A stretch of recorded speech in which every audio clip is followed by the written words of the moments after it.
map. This seems to be the kryptonite for Latin American teams going up against BDS. So that would explain exactly why they will start here on Oregon. Map number 1, the favorites looking to be Furia, even though BDS was one of the biggest hopes for the European region. And I'm just excited to kick this one off. And as the boys said on the desk, might be a full 3 mapper here. Well, I think the Latin American fans would certainly hope so. You mentioned the fact that Furia decisively won that community vote.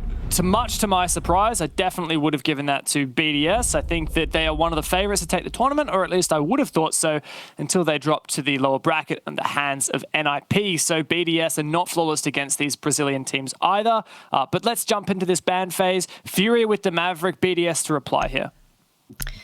Will we get a double hard breach ban, or will the Thatcher go out instead? It's going to be the double hard breach, but this time in the form of a Maverick and Ace. Thatcher will stay in play, and with BDS starting on attack, that is going to bode really, really well for them. Will they follow up with a Kaid? Do you want to get that off the board? I mean, it doesn't really matter because got the Thatcher in play, but the mirror will follow, and I don't particularly think that any of these bans are too out of the ordinary here. I do think for Furia, however, looking at some of those compositions as to what they like to take on defense, they'll get rid of something quite usual. And yes, it'll be the Wamai, even though they themselves like to play it.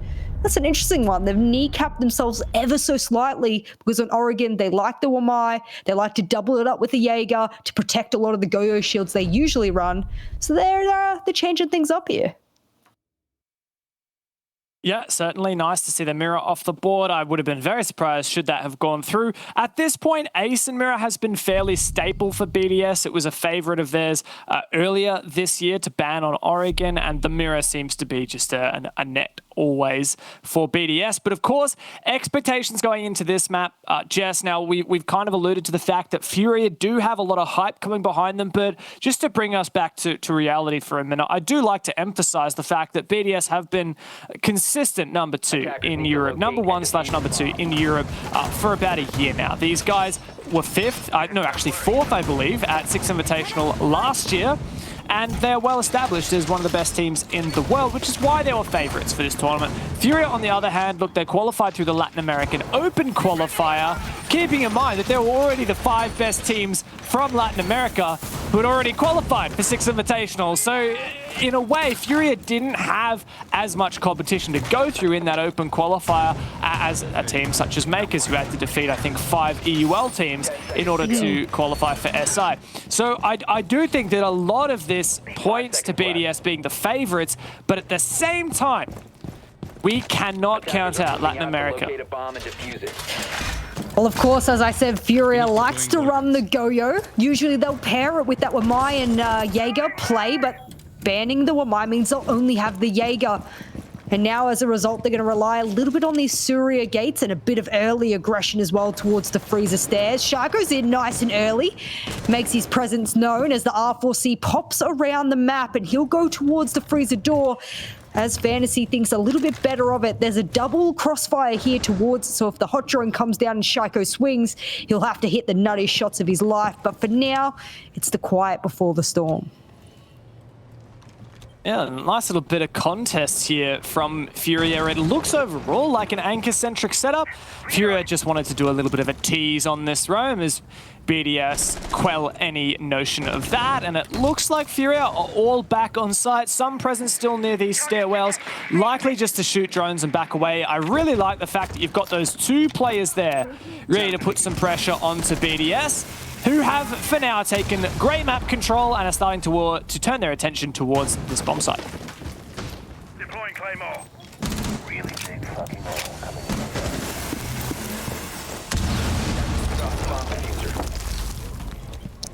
Attackers recovered the diffuser. All right, you'll have to excuse me there, James. Had to reconnect in. I'm not sure if you can hear me. I certainly can. Excellent. I'm back in the action. It's round number 1, and whilst I might be having issues, BDS, halfway through the round, they're still struggling to work out all of the utility usage they need to deal with. There we go. There's the first Ash charge, however. And I'm wondering here, where is the push going to come from? We've seen A bit of indecision from many teams as to whether or not they want to push Freezer down the front stairs or do they want a late push throughout the blue and the elbow. And considering the spread out nature of BDS right now, James, it makes me think that they want to get a bit of attention over to the front before, of course, going towards the back. Oh, that's a beautiful C4 over the top from Lender. Uses that locker for cover, and Lems goes down. All of his utility along with it, but not too bad for BDS. Still a lot of players up. As I say that, Fantasy takes down Renshiro. There we go, reinforce off elbow, 30 seconds left. Time delay has been perfect, so is the C4. He'll send him to the high heavens as Rafale falls. There's only Shaiko and Brude left. And when you've got 20 seconds to play with here, it's two very, very capable gunners. It's possible, but I'm telling you what, with 5 Furia players up here, it's gonna have to be a furious dash to the finish line. Well, if Shaiko and Brude can step up here, then we'll be certainly impressed. That is lovely from the French superstar himself. Brude does not land his shot, however, and Shaiko does not go deep. He can find 3 kills, but he can't find the ending. And Furia do take that first round. A brilliant bit of hold there from Furia, and what I liked as well was there was that early aggression. You saw over towards Freezer stairs, they were willing to take the drones, they were willing to get a crossfire early onto Shaiko should he have aggressed down those stairs.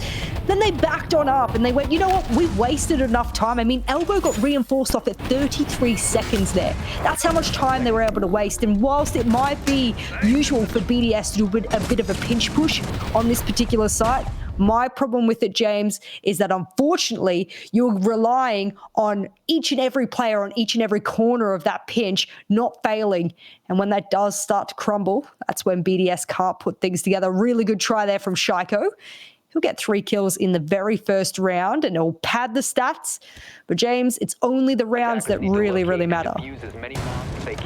Yeah, we can praise Shaiko for the nice aim there, but at the end of the day, he just sat in Freezer and found 3 nice picks because Furia picked him in an advantage, so no big deal. Ooh. But this is a meeting set up, see? What are you looking for? Yeah, I mean, like, second site, you expect them possibly to go upstairs. I mean, that usually is the secondary or the primary site for a lot of these teams. And instead, Furia said, no. We really want to go meeting and kitchen. And if you're wondering whether or not that's statistically based, well, no, not really. They actually really enjoy the top floor. In fact, it has been their primary site to defend almost every time they've played Oregon. Maybe they don't want to seem predictable here. Maybe they don't want to go to a site that's expected by BDS. A little bit of a possible pocket strat coming out here because it's not a site they go to very regularly at all. Yeah, well, I think the logic follows that if you have a slightly higher chance of winning the round when the team is not expecting you to be on this bomb site, then why don't you do it? Like, if you're going to go up to dorms and if you're confident that you're going to win dorms, then, well, you're going to have to go to one of these tertiary sites next round anyway, so may as well step it up and do it early. Alrighty, for BDS, they want this top floor. We've seen this done time and time again during EUL. Anytime they have to take top floor to get those vertical control, Shaiko goes in from Trophy. Sometimes he'll open up that closet wall and make an absolute menace. Fantasy, oh, they won't be expecting this one. Rafale will lose 25 HP as a result. And now they're going to have to be extra careful because this early onset of aggression from Furia, I think it's taking BDS off guard a little bit here because they know they're going to have to be watching every doorway and be ever vigilant. Oh. Fearless is exactly how I would describe Furia, as the second C4 will do the trick. And in fact, that is the 3rd Nitro Cell to net a kill here for Furia. BDS really struggling. Finally, that Black Eye taken down. The Valkyrie was 6-picked onto, so BDS did not anticipate it. Finally, there is a reply. Good wallbang there, and good repetition of peaks here from Fantasy. He's making it very difficult for the attackers to get on in. In fact, this is the most aggressive top floor hold I've seen BDS go up against in a very, very long time. That is why it is taking them ever so long to get top floor control. Usually Shaiko's the opening kill, but Alem says, I don't need him. I can take the type and do it myself. And with this top floor control now, or so they think, they're going to be able to do some damage, but with 60 seconds left, multiple multiple verticals below. Miracle might just be able to snag one out here for free. Attackers dropped the diffuser. But Lender has beat him to the task as Brede goes down. Alem's trying to breach this wall. The EMP will get the job done as another black guy dispatched with Lender still on the bomb site, holding down firm. Miracle not far off, and Highs to hold down the meeting bomb site. BDS rely on just 2 players to get this job done with just over 30 seconds left. They've got good information on the site. Red pings galore, and Lender's starting to feel that pressure. But Rafal and Alems will have to rely on themselves to get this done. That's a great pick. No refrag to come through. 21 seconds left, but Highs is in a great position should it not be expected. A couple of pre-fires come out. That's a great 90-degree angle for Miracle. And as Rafal pushes on through, it'll be difficult for him to find this victory against 2 players. And Miracle shuts him down. Furia, 2 back-to-back defense wins. Really good defensive holds here from Furia. I can't pinpoint exactly what it is. I do feel it's a perfect balance between early round having this nice balanced version of aggression and being able to take those fights, whether they lose members or not, and being confident in them. And then when we get to the mid and late round, the support and flex players, they have the passiveness and the forethought to go, okay, whether the numbers are there or not, time is on our side. Let's back on up and let's play for the execute stop. And that's what they've been able to do time and time again. That's why you're seeing the scoreboard look so nice there for Furia. Each and every one of them having a helping hand in each of those round wins. My big question now, does BDS, now that they've got a bit of a feel for how Furia are going to play this half out, are they ready to answer it with their own aggression, or are they going to play a different way to be able to counter it? As we finally go to the top floor, which happens to be Furia's favorite site, and we'll see whether or not that bodes true, because they don't necessarily have the best win rate on it. So maybe that's why they were avoiding it, James, because whilst they like to go there, they don't necessarily always win it. Yeah, and you really can't fault them for that decision when it nets them a round win on their tertiary bomb site, meeting and kitchen. So hats off to Furia for having the guts to go there. And like we now look at Dorms, BDS are still looking for their first round win. Has been a bit of a struggle. I've really loved the pure volume of C4s we're seeing from Furia, and they've taken another 3 nitro cells this round. Also, I will put some credit out to Rare.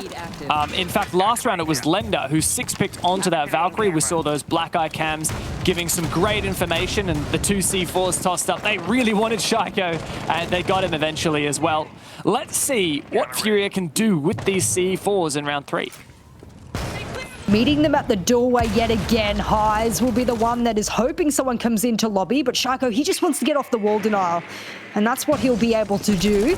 Only a mute jammer to be able to stop the walls, and as a result now, those walls should get opened up nice and easy.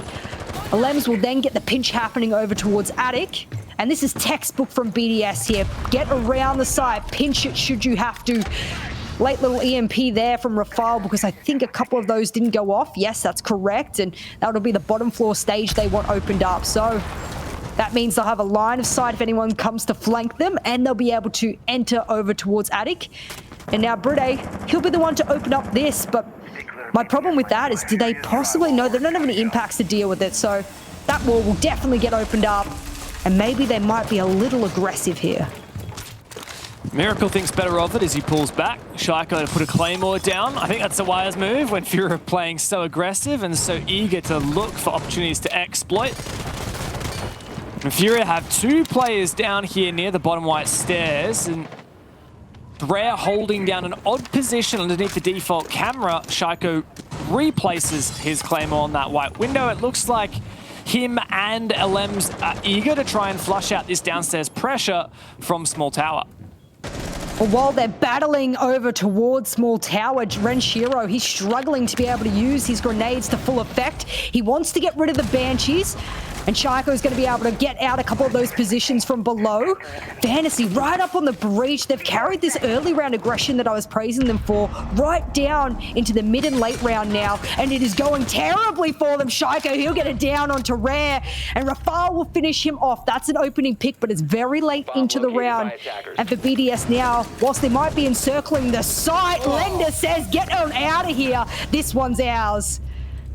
And this is just exactly what we've seen from Furia. This aggression, never letting BDS put their finger off that mouse too and stop aiming at those doorways. You better never, because BDS will be punished for it as Furia hold on and BDS try and make their way in, but Furia always ready to meet it. Miracle once again doing some damage. No gas left, but it might not matter. As BDS hold on once again, trying to push on forward. Shaiko, low HP. Brede finds one pick. Just Miracle left. As Brede forces that diffuser down. Miracle just needs these shots, but he can't get it. And BDS finally make their way into this game. What I like from Shaiko at the end here is he knew he was low HP, and in a low HP engagement like that, you know it's only going to take one bullet, one SMG, one shot, half of a shotgun shell hit you for you to go down. And when you're the only cover for the planter, your best bet is to pre-fire that one. I'm glad that he stuck with that he engaged with that rather than trying to play that passively. And as a result, BDS will get their very first round here on attack. And although Oregon, and I did want to bring up just 6 invitational stats as a whole, so I'm hoping that this will load, and yes, it has, to see how defensive Oregon has been throughout all of the group and playoffs. And well, it is one of the most defensive outside of Villa, tied with Clubhouse, 57% defensive. In fact, you know what's beating it out at the moment other than Villa? Consulate, surprisingly enough. So a bit of a defensive-sided Oregon throughout 6 invitationals so far. So we would expect Furia to win maybe 4 rounds here out of their defense. So when we put that into perspective, it's not too concerning that BDS have only just found their first round, especially considering knowing BDS. I do think that as this game goes on, they will start to improve, better their chances at attacking these bomb sites, especially now looking back at Laundry Supply as it is unlocked, as 2 rounds have passed since Furia won it. They've got the exact same setup. Exactly the same set of operator lineups, and while they teased out the Kaid, they 6-picked back onto that Aruna that they had last time.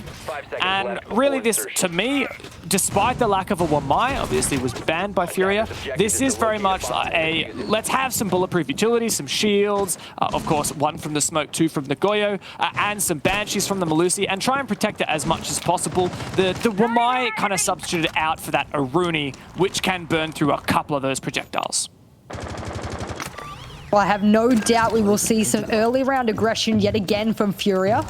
There was a bit of drone hunting happening at this start of the action phase.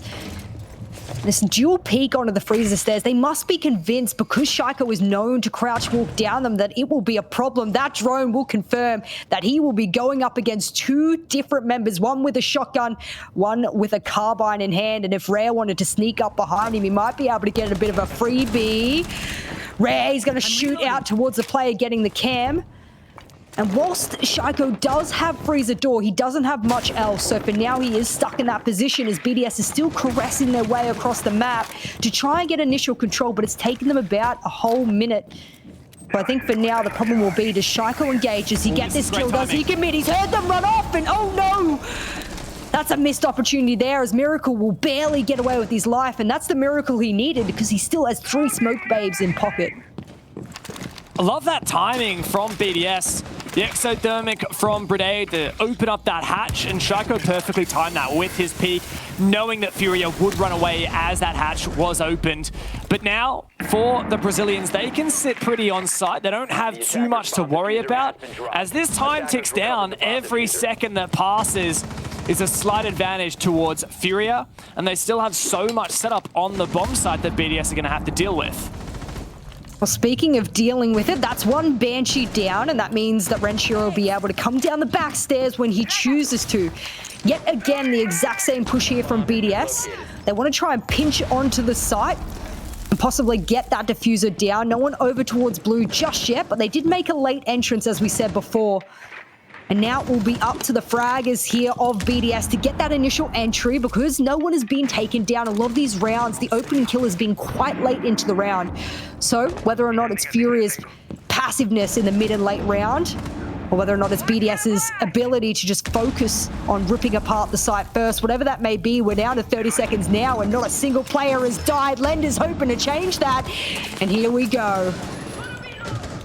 Look at how much utility Furia still has in pocket, on site, set up. Highs has so much to protect him in Freezer. BDS are going to have to collapse Brede to push through elbow. Doesn't going to make a breach there, doesn't have the utility to do so. Furia fall back onto site, time ticking away. A trade comes through as BDS have to explode, and they have to explode now. 4 players still up. They're dropping like flies though as Rafal and Brede push forward. But you've got to get that diffuser planted before the timer hits midnight. And as a result, Furia are going to take that round. Just taking way too long to do what they need to do. Unfortunately, if you're a team that wants to be able to pinch the site and attack it from every angle, you got to be fast. Think Oxygen esports level fast. You have to have that kind of speed and efficiency about you as an attacking team if you want to commit to a push like that. That's why some teams who like to play the tactical game will do a bit more of a one-dimensional push because it takes so long to do. BDS seem like they can't decide what it is they want to be able to do, and by the time they get down the last 30 seconds, it's a Hail Mary onto site, hoping everyone hits their shots, and the plant doesn't even seemingly get close to going down because of it.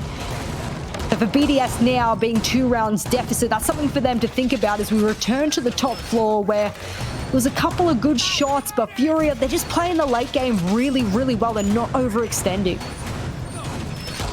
And I can't necessarily say the same for their Dorm's defense, because while we did see Furia play aggressive at the start of the round and passive at the end of the round on Laundry, Furia kept up that constant aggression on their Dorm's defense, always eager to pick the breach, swing the double window, and keep pushing that fight to BDS, which I like because it does force BDS to play a bit slower, a bit more cautiously. The downside of that, of course, is every now and then one of those peaks is going to find that you'll lose your head. And that will, of course, give BDS the man advantage. We've seen that a couple times. So Furia here, they had that meeting bomb site. They've already won. Back unlocked again, but have decided to go Dorms regardless, thinking that they can improve upon their weaknesses from last time. Well, for Furia now, they're looking like they're besting BDS, but it is slightly defender-sided here on Oregon. And as a result, we wouldn't be surprised to see Furia walk away, you know, dominating the first half to give BDS an opportunity to come back in the second. Not much change happening here for BDS. That's an early entry yet again. Usually we see Shaiko running onto that one. Hot Drone comes out, Red Ping as well. And as there's 2 players engaging this has been the strength of Furia, is they'll take dual engagements, and that is quite dominating. And as a result, Shaiko, he wants the trade, but Miracle says, I'll clap back in my own fashion. And no matter where these Furia players are on the map, James, they are seemingly have a buddy system, a tag system, where they might go down, but there's a player right next to them to capitalize. And on top of that, Furia are winning a lot of their openings there. Surely we would have favored Lems in that engagement, but it is not to be. Rare gets the better of him. And by God, Furia is bringing the heat here against BDS. This ADS will surely save Lender, indeed it does. BDS left running desperately, trying to find some form of a push, as they do have a breach on the closet wall. Brede, though, is alone to push through. Lender could just toss a C4 over that wall between Trophy and Pig there, and he has it in hand. Say it and it will come to fruition. They've decided to bounce around to the closet entry instead. Here we go. It could be possibility. And as Renshiro makes a couple of sounds, Lender will be able to toss it on over. It misses. It's marked too far. And Rafal, he'll hit his. Renshiro will bounce in. Headshots galore for BDS. But as he runs through the smoke, it's all up to Brede. He's on a 1v2 and he can't even get the one. And yet again, Furia will best BDS here on their defensive side. And when I said that, well, BDS have been able to best almost every Latin American team they've come up against here on Oregon during the 6th Invitational, looks like Furia might be able to break that curse. Staring down a potential 5-1 deficit is BDS, but they do have one last chance to scramble for something here against Furia. Really just unbelievable. This is the best team from Europe, arguably. I feel like it's almost not arguable at this point with how consistent BDS have been. And this is inarguably not the best team from Brazil. Furia is maybe the 6th best team in Brazil, and their results have varied across various competitions. Last year, at the end of 2020, they were 10th in the BR6. Now, they managed 4th in BR6 this year, for stage 1 at least, but then when they went into the playoffs, the Copa Elite, they dropped to 7th again. So these guys are by no means the best that Brazil has to offer. BDS has already lost to NIP. That's how they got knocked down into this lower bracket, and it's certainly not getting any easier down here, Jess. Well, they've been able to make a good run here of the lower bracket, and I believe it was on the desk. You know, they spoke about how Dark Zero wasn't really an opponent that tested them, and I thought BDS absolutely would be it, but this is map number 1, and I'm feeling that Furia is just running away with it so far. I am going to give the benefit of the doubt of them starting on defense, but I also like the fact that they're willing to go to meeting and kitchen consistently over and over, try and get these sides and win them valiantly as well. And I like the confidence behind the early aggression that we're seeing from Furia. I was hoping BDS would find an adaptation, an answer to it, but it's just seeming like they're just going to have to aim down sights at almost every window and door that they engage, because it's been very early going and tough for them. If there's anything I can say as a commentary for all the Brazilian teams in this event, is they are fearless. I don't think I've ever seen a Brazilian team at this event look scared of their opponent, and that's something that just works into their favor. Keep in mind, these teams already played each other, and it didn't go so great there for Furia. In the group stage, BDS took that victory. Here in the playoffs, and where it matters even more, I'm starting to get a little bit scared. Oh, Renshiro thought better about that grenade there. He heard him back on up, so there won't be a wasted grenade. Fantasy! He'll be able to catch a Lems, and as he drops on down, the drone will catch him, but no one gets the trade-off. And this is the problem, is that Furia are getting all of these opening kills. It's leading to round wins, and for BDS, with that kind of correlation, they need to be very, very careful. Rare, you're so lucky that that dropped into the ADS, because you were in a line of sight of a big, bad grenade. And as this is an early entry here from BDS, my problem is, have they taken stock about what they want to do, or do they just want to enter aggressively? Oh, well, the Smoke Babe will force back some aggression, as will the shot onto Brade. Renshiro swings it anyway, but you don't have Attic. Rafale can trade it out, but BDS once again find themselves in a 2 versus 4. Now, there is time to work with, but not a lot else. And Shaiko is going to have to go massive like we know he can, but Rafale's taking a bit of damage now. And Furia really close here to a 5-1 half. This is BDS's map pick, for goodness sake. Shaiko, you've got to land this shot. You've got to land it right now. And you've got to bring something back for BDS. That's one. Looking for a second now. There it is. Looking for a third in this 2 versus 2. Shaiko will pick up his buddy Highs and Red. Hold on, Shaiko! You are a monster!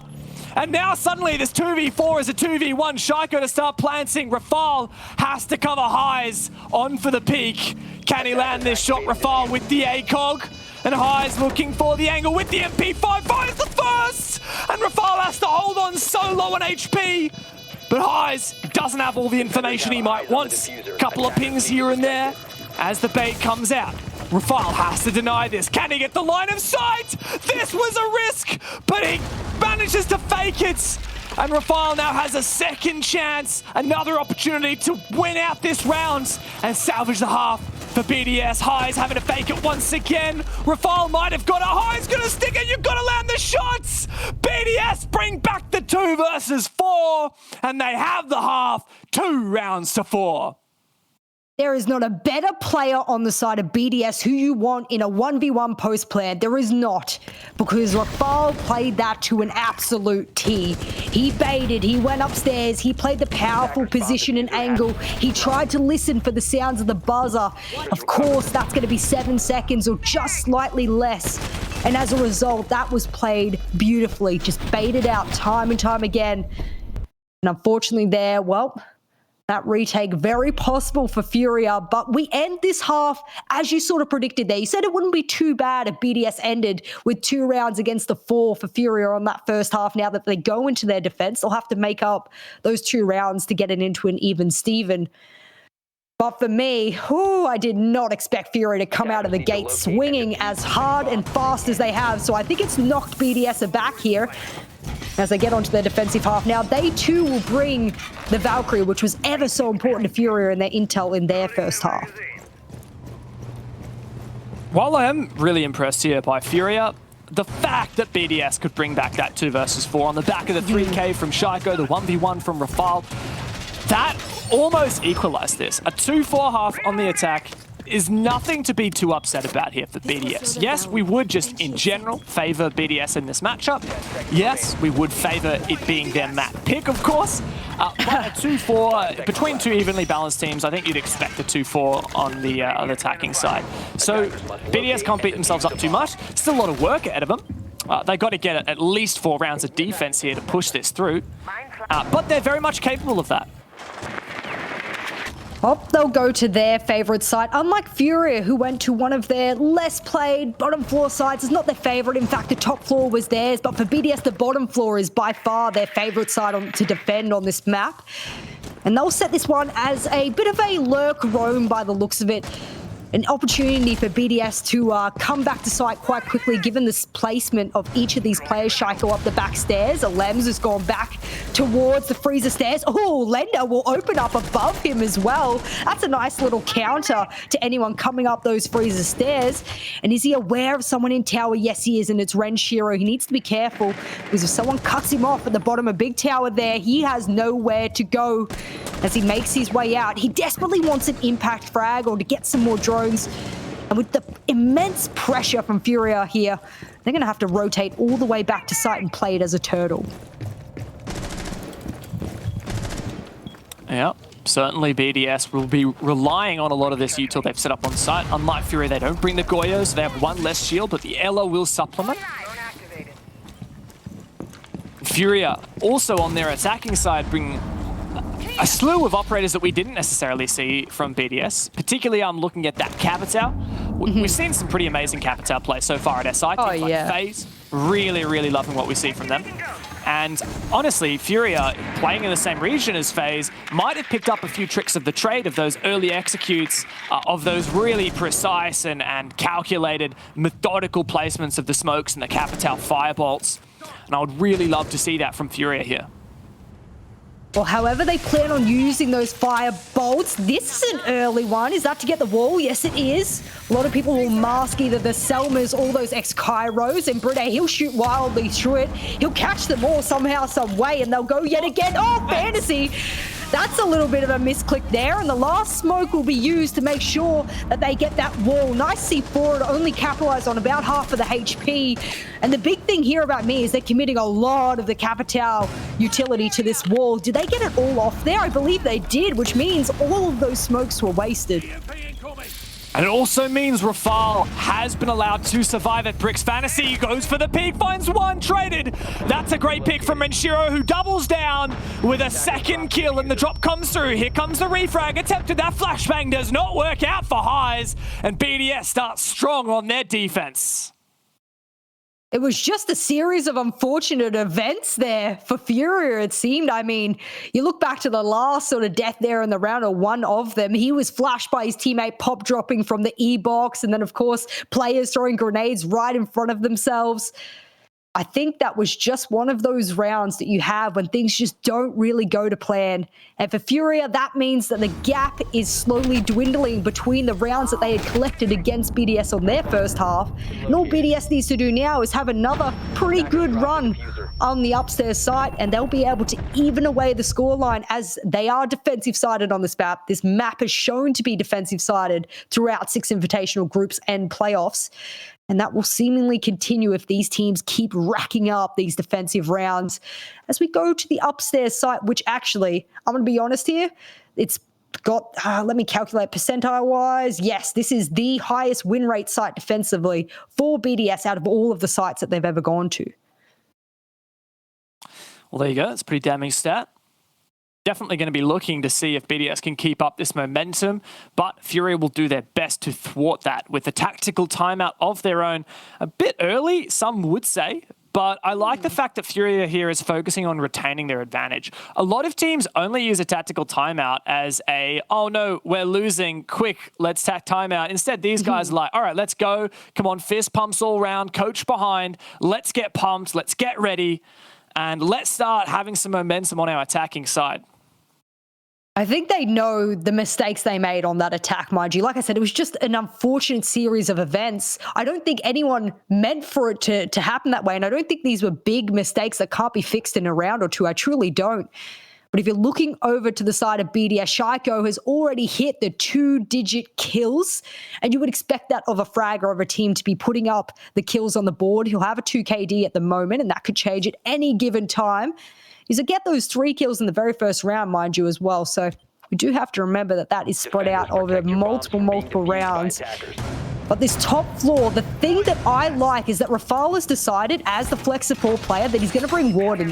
Why? Because we know that Miracle is very likely to bring the Capitao. It is something that they've been using smokes to block line of sight. And what better way to counter smokes blocking line of sight than to bring a Warden to look straight through it? Yeah, another great thing about that Warden is not only has he got the great MPX with a 1.5 times sight, but also that shield. And that does add a second shield to BDS's arsenal. But something we did see on the other side where the 6th pick was highs going from Thatcher to Sledge, that brings more grenades, brings more explosives to clear out these shields. So that's great. Whether that was intentional or not, I doubt it. I think it was just, hey, you know, more explosives never hurts, right? You don't really need the Thatcher on this site because a lot of the wall denial you can clear from below. So I think that was overall quite a good choice here from Furia. And both teams seeming to read in quite well and adjust their operators using that 6th pick. We'll have 2 ADSs to be able to protect that shield over towards Attic. You saw them replacing it because what needs to happen when a projectile comes towards a shield is those ADSs need to be in direct line of sight of the projectile in order to catch it. So they were just placing that one ever so carefully. I mean, you're at the World Championships, James. Even an inch can change the outcome of a round. That's why you've got to be precise. And speaking about precision, only 1 hard breach on the side of Furia here. So very interesting choice here, as a lot of teams will opt to bring 2 just in case. Maybe a one-dimensional push through the closet wall. I doubt a rotation will happen here, and if it does, it'll be quite a lot later on. That's a nice little pick there. Good night, sleep tight. And Fantasy, well, he'll put LMs into the dream world as we get into the first half of this round. But that round is slowly ticking away. You mentioned the singular hard breach. I want to note on the fact that there is no hard breach denial whatsoever. No mute, no bandit, no Kaid even, which was of course left unbanned. Probably due to the fact that, you know, that Thatcher was a bit of a threat, so not much point. The other thing is no impact tricking, and Fantasy is going to find a second pushing up the white. It almost doesn't matter at this point. You can analyze this all day, but Furia can really start to encircle and the Vultures start to make their presence known. The flank has been read, and Brede signals that there's only 1 player on site. It is Rafal, and Furia setting themselves up so well. They might go for this right here, right now. They do. And now Brede has to retake a 1v5, a very, very tall order. It's not going to happen. Fantasy, a massive stand-up from him, and a flawless round from the Brazilians. Such a brilliant entry, middle, late round from Fantasy, really was carrying that round from start to finish there. And what I liked about it as well, and I don't think you can really put it on one player because the rest of the players were doing those roles. Look over to the Habana of Rare, making sure the closet wall was getting opened up, making sure things were getting destroyed over towards Trophy. I do think that whilst there was a lot of, hey, look over here, look at the closet wall, look at the trophy door, Fantasy took really good advantage of that and was able to manipulate that to his advantage. And not to say that that's not very impressive. He won multiple of those gunfights, but I feel it's a team effort here from Furia. They worked out, they took the tack time out. They said, okay, we need to be playing this a little bit smarter, a little bit tighter. And then, I mean, you get a flawless straight after that. That's a nice outcome. It's exactly what you want out of a tactical timeout, isn't it? Yep. So I'm loving that momentum brought back into Furia's favor. They have looked in control of this game. I feel like you just asked me straight up, block out the scoreboard. Who do you think is playing better? Furia, hands down.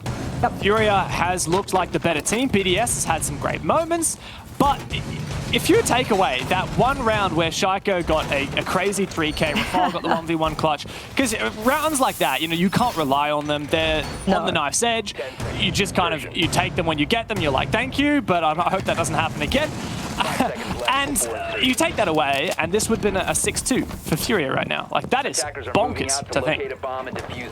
Well, if you're wondering whether or not they've brought the Clash to be able to adapt to the furiousness of Furia here, not really. Rafal has been seen playing Clash on these exact stairs multiple times before. It's part of one of their usual strategies on the top floor. And that is something that Furia are going to have to pick apart here. They've got the Capital to work with. That is a direct counter for the Clash. No Zofia, however, so that is their only opportunity if they want to take a long-range engagement with the Clash here. But that's going to be a thought for later, as the early round will be them clearing below. Fantasy had an excellent time going up white last time, and as a result, you can see most of the BDS players will avoid him for now. You talked about counter-stratting. Of course, that comes into it. We've already seen Twister standing behind the Furia players to coach them, but of course, they also have an analyst, Kizzy, to my knowledge.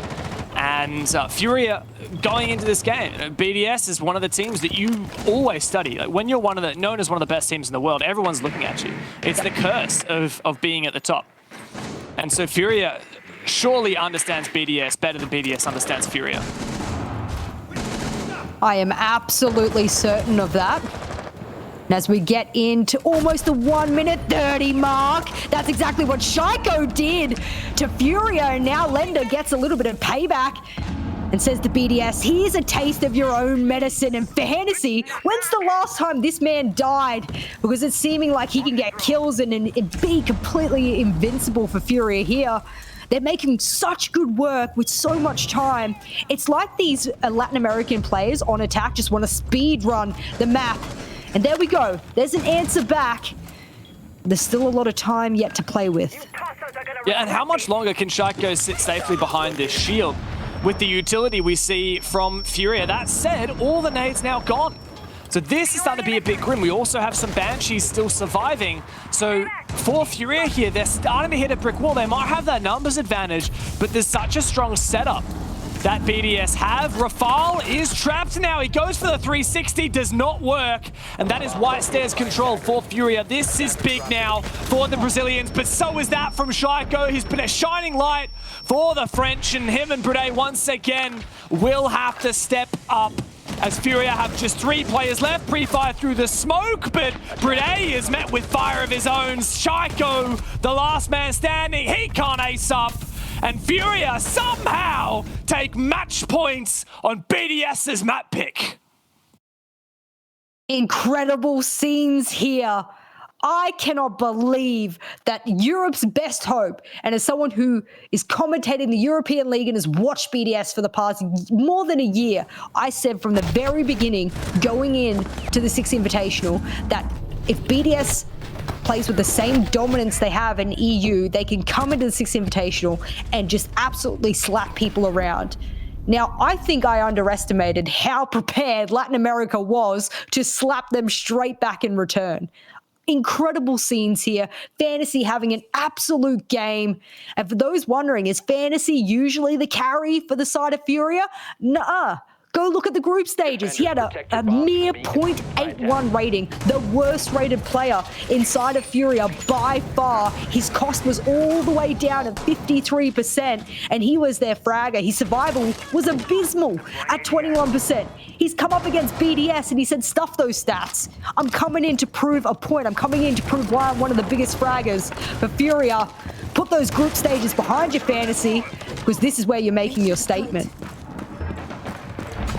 I don't want to get in there early or anything, but how is it that Furia are a match point on BDS's map pick? We haven't had a single Brazilian team eliminated from the 6 Invitational, and we've said goodbye to Space Station, G2, to Dark Zero, to every single APAC team, and potentially within an hour's time, we might also be saying goodbye to BDS. It's almost unthinkable that Brazilian Rainbow Six has been elevated to this level in the space of, what, 12 months? All of the regions have been developing by themselves while we haven't had international competition. We come back together and Brazil is out for it. Well, they have a lot of representation. And it's not a top-heavy region by any means. Maybe in their own leagues, in their regional ones, but on an international stage, they can hit it with the best in every single region.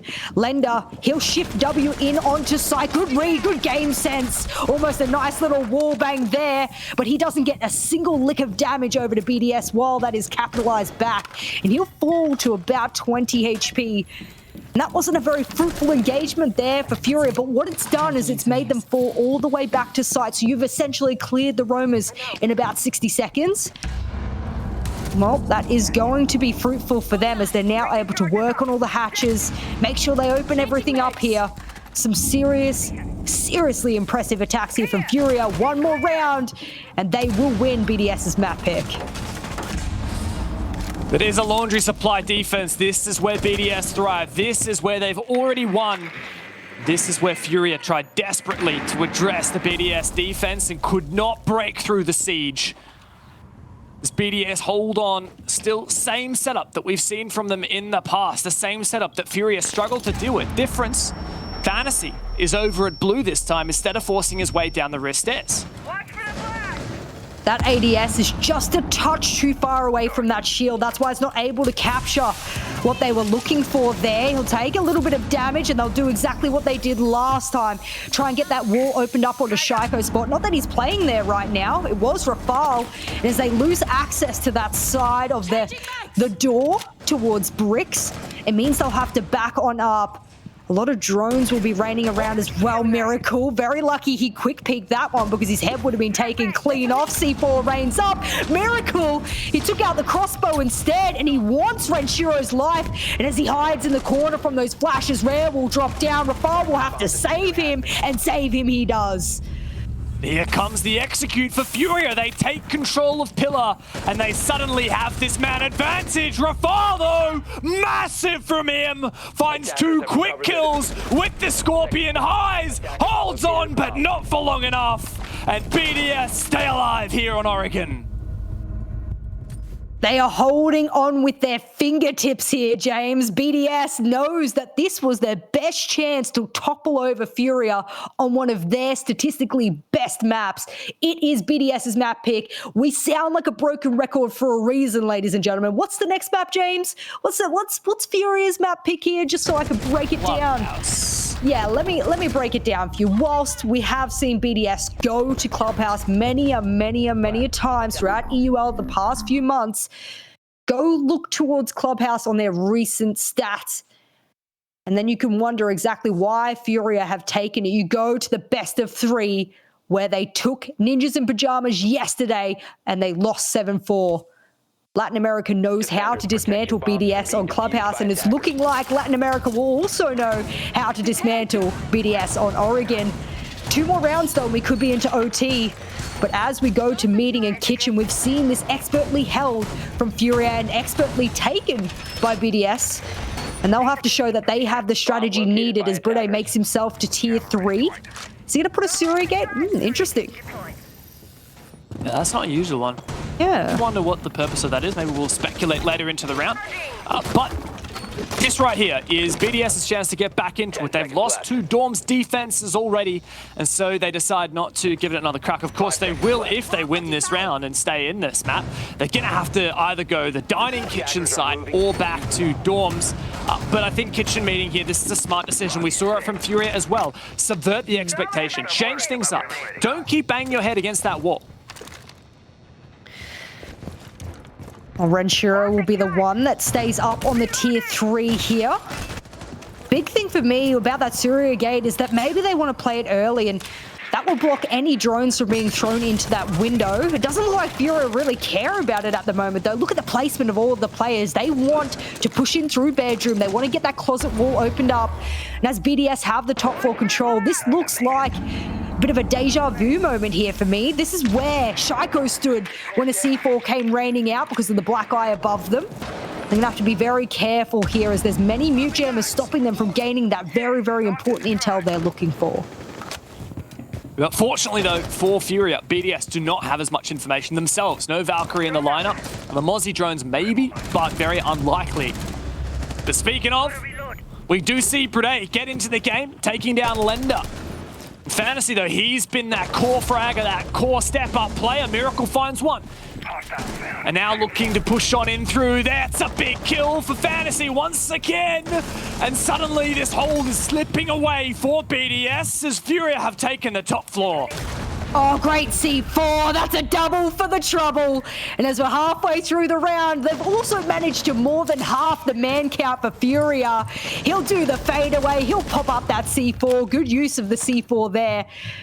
But the problem is that there's still a heck of a lot of time. And I'm just going to shut my mouth now, James. You know why? Because BDS, they are bringing this round well and squarely into their hands. It's up to Highs be able to bring this back, but in a 1v3, he's got plenty of time to do it. He's got the intel. You can hear the yellow pings going off, but I cannot imagine BDS let this slip from their hands unless they throw 3 unworthy 1v1s straight at Highs. Surely not. Stranger things have happened, but there's no way. No way BDS lose this. Highs position given up. Though it does get some information on the other players. So it was all made possible for BDS thanks to that massive C4. But Highs knows he has a tumultuous task ahead. A 3-way crossfire he would be walking into. Decides to go upstairs, take that diffuser from the cold dead hands of his teammates and perhaps gamble a drop here through the kitchen hatch. 25 seconds, and surely there's just no way this works out. BDS are holding down the fort nicely, and Highs, sprays through, still can't land the shots. And Rafal will clean that up. We are only a single round away now, Jess, from BDS pushing overtime. Oh, the possibility draws ever more possible as they've been able to close the gap. This happened the moment that the second half ensued. They started to manage to grab those rounds back. We expected it. BDS on defense and Furia on defense.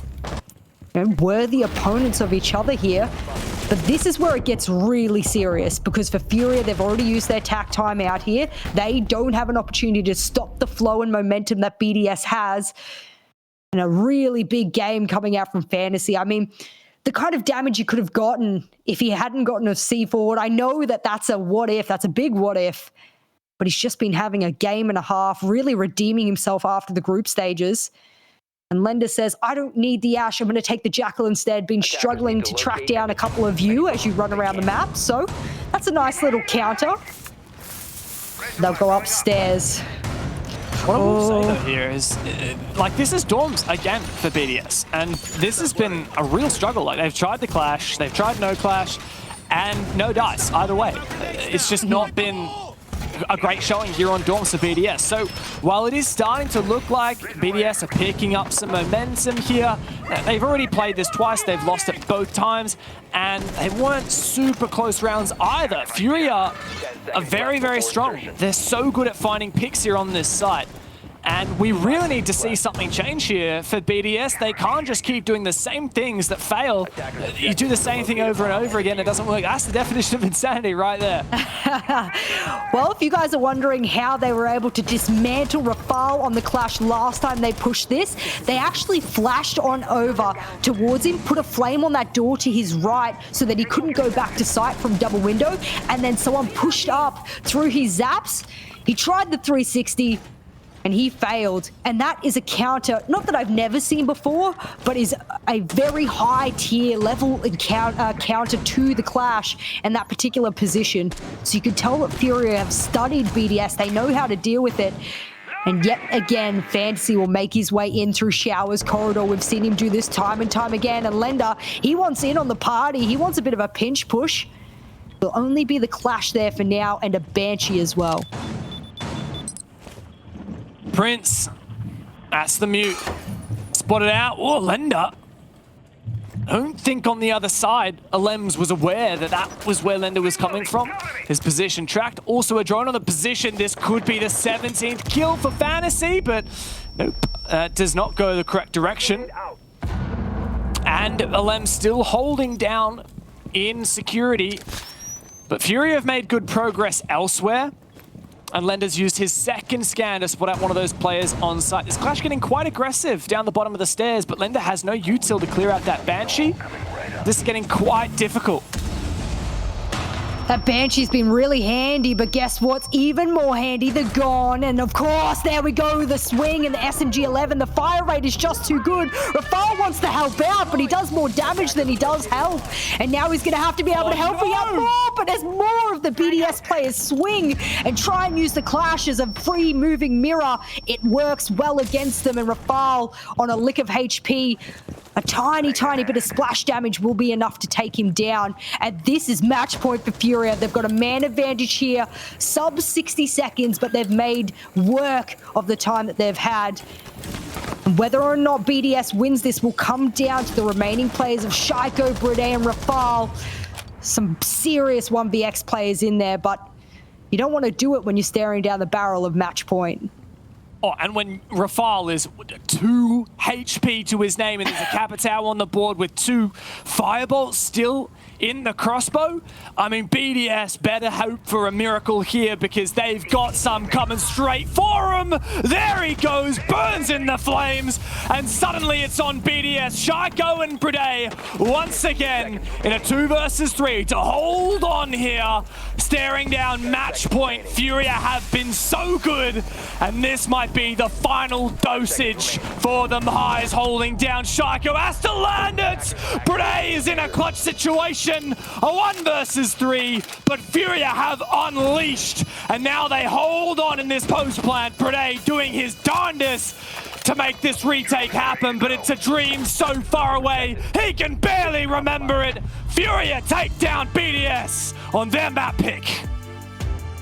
An incredible game there from Furia. Map number 1 going the way of Furia.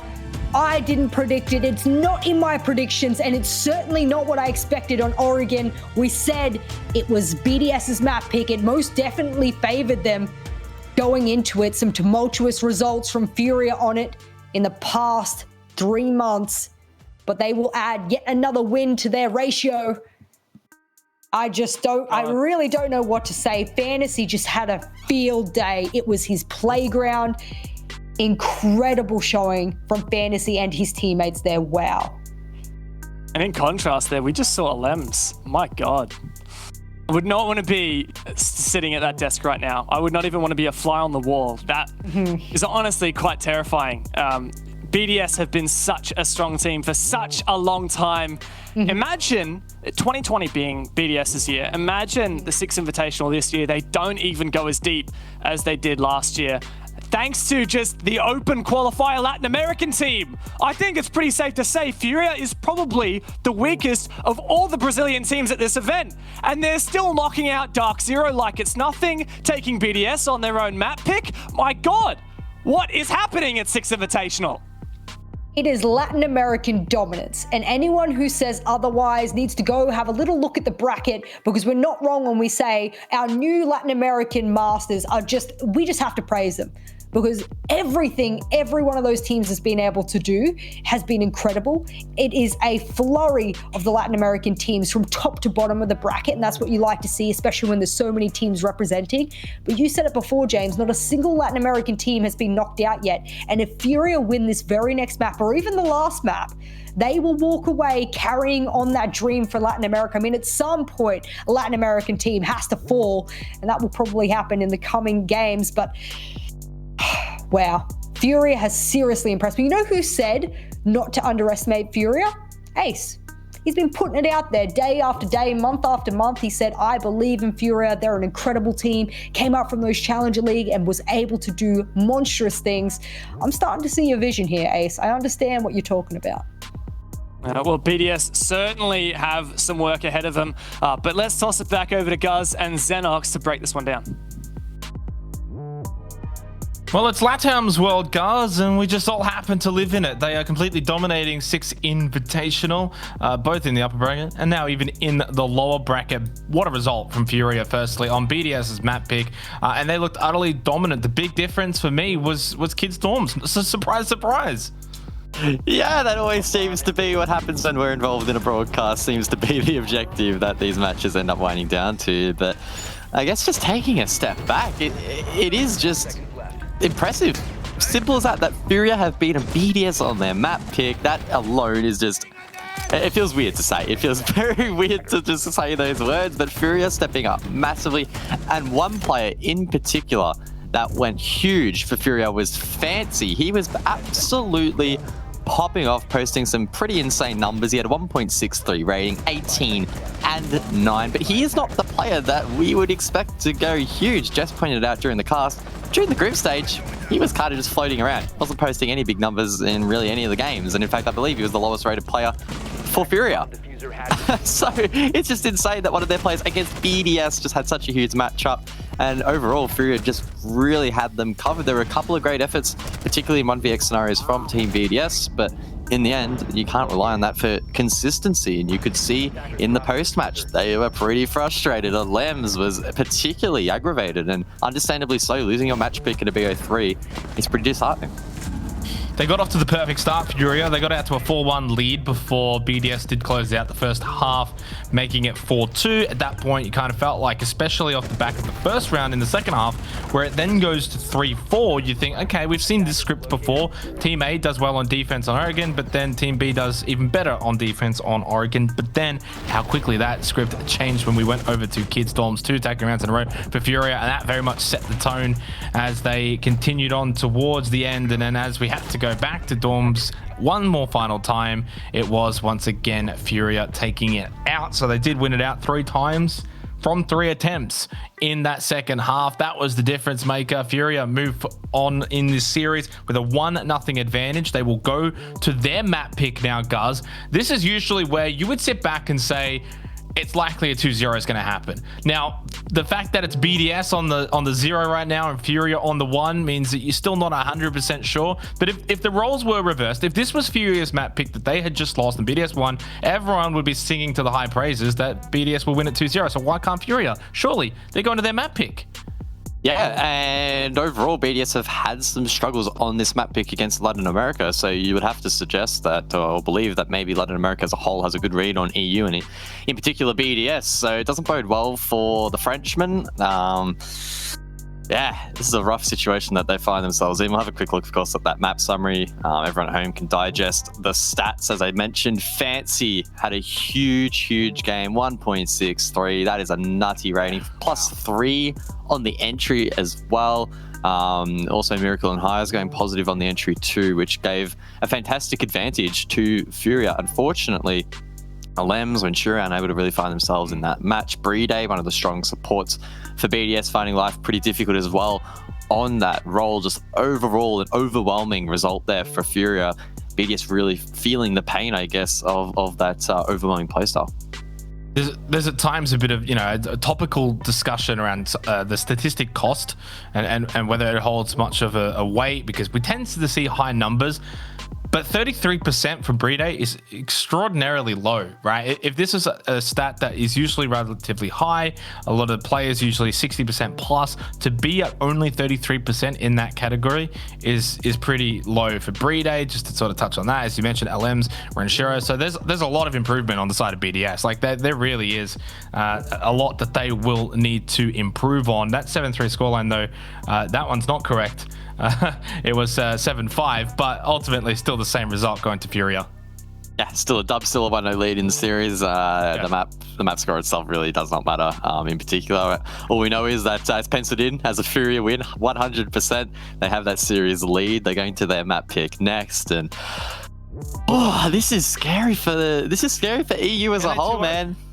I honestly think they might. And I don't know, it's too early to call it now, but it might be LATAM over EU at this SI, which is going to make chat a bit rowdy and probably not like me very much, but the results are showing it so far. Empire already in the lower bracket, G2 already packing their bags. BDS might not be far behind. What does BDS need to do to improve here, guys? In the end, we go to a completely different map, a map that probably favors Furia. Is it just as simple as just playing better, or is there certain strategies they need to employ to overcome Furia?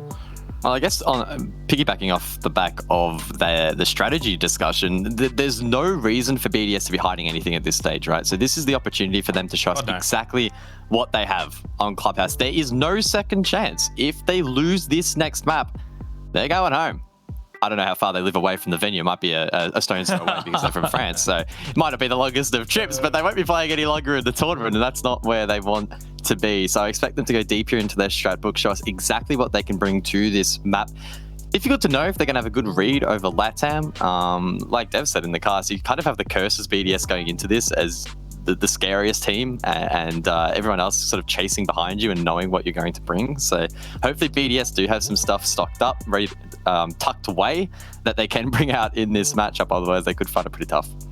The other thing for Furia that I wanted to really bring up here was to highlight just how effective they were in getting these opening engagements to go their way. At one point, they had 6 opening kills in a row, guys, but most importantly, they had 8 of the first 9. That is a ridiculous statistic for any team, let alone Furia doing that against BDS, a team with such high expectations, especially off the back of their group performance where they went 8-1. Since going 8-1 though, they've gone now 1-3 from their last 4 games, and that is a horrific number. Yeah, again, it's difficult to pinpoint exactly what is going wrong here for BDS, and it could be a multitude of reasons, and some of those aren't really evident in the server itself or the statistics, for example. It may be some troubles behind the scenes, or maybe BDS have just been a little bit overrated. I don't think that's really the case. I believe that their EU form has been enough to really grant them that label as being a favorite or one of the favorites heading into this tournament, but something just isn't quite clicking for them in this playoff stage so far. But they have an opportunity to put the foot down, try and take this to the third map and really show us what they are actually made of. If anything, it might not be a display on how good they are at playing the game mechanically or strategically, but just how strong their mental fortitude can really be. While Furia took the map pick away from BDS, BDS are going to literally need to do the exact same to keep their 6 invitational playoffs alive. We're going to throw it back over to your casters, Jess and Dev. Thank you very much, Xenox. Yes, this is really starting to sink in for me now, honestly, Jess. It's really starting to become a reality. The fact that we just have to roll over and accept our Brazilian overlords. You know, I'm starting to feel that I'm ready to take my Portuguese lessons. I wasn't really taking it on board. As you said, it's taken a little bit to sink in, but next week I will have my first Portuguese lesson, and I'm ready to be able to sing praise to every single Latin American player inside of this lobby and beyond. But as we get on to their map pick here, I think the only Portuguese word I know is obrigado, and I think they'll be thanking BDS that they lost their map pick, moving on to their very, very strong map, I would say, considering they picked it against BDS. Well, it ain't over yet. BDS are looking like perhaps the tournament favorites, or maybe not. That was before they were met with Brazil. And they're going to have to pull out everything they have and throw out the kitchen sink along with it to try and take Furia down in a reverse sweep 2-1. It starts here with Furia's map pick of Clubhouse. Well, there goes the Thatcher off the board. And the reason that's important, well, last map, we had it in play. Double hard breach ban comes out. And this is the kind of map where you sometimes expect a double hard breach ban, but that won't be the case. Furia will get rid of Echo. Goodbye, Rafale. You're not going to be able to play that one. As we get into the very, very last ban here, does BDS do a target ban? Or do they do a Valkyrie ban, for example? Get rid of that intel that's been so crucial for Furia. I would say that would be the best one. But they decide Kaid will be way too powerful.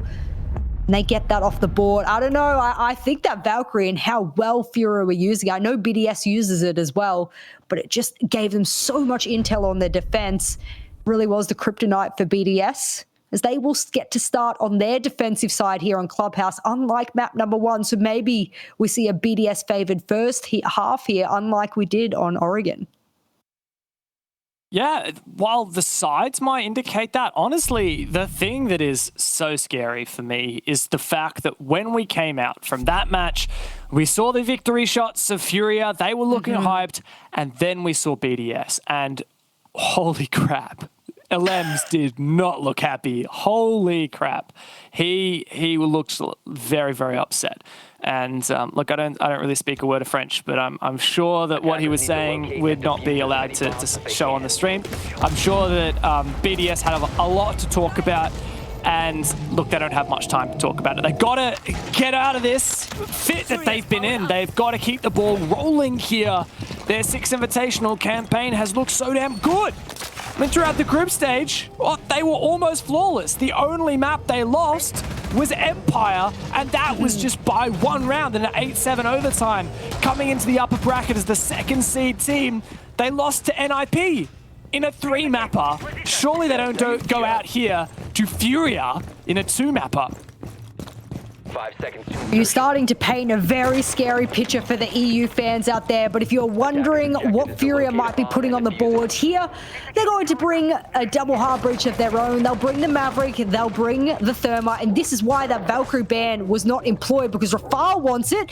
But you know what he gets instead? He gets a little chunk of damage really early on. He's trying to get that early bit of aggression in that Valkyrie cam out, and he gets punished for it. And Furia are carrying over a lot of momentum from map number 1. They might have thought that they weren't going to win that, considering it wasn't their map pick. And now they'll have an extra bit of motivation as they do a top floor clear here. They'll even use an entire exothermic on the wall. And there is a mute jammer there as well, so Miracle's going to have to get rid of that one. And this is what you see Oxygen do quite a lot, actually, is just quickly pop the Maverick, get rid of the mute jammer or any wall denial, and then get these walls opened up nice and early as Elems will dance around all these open walls and hatches. Elems is a keen bean here on this roam, but he does start to pull back. Early engagement, though, in storage.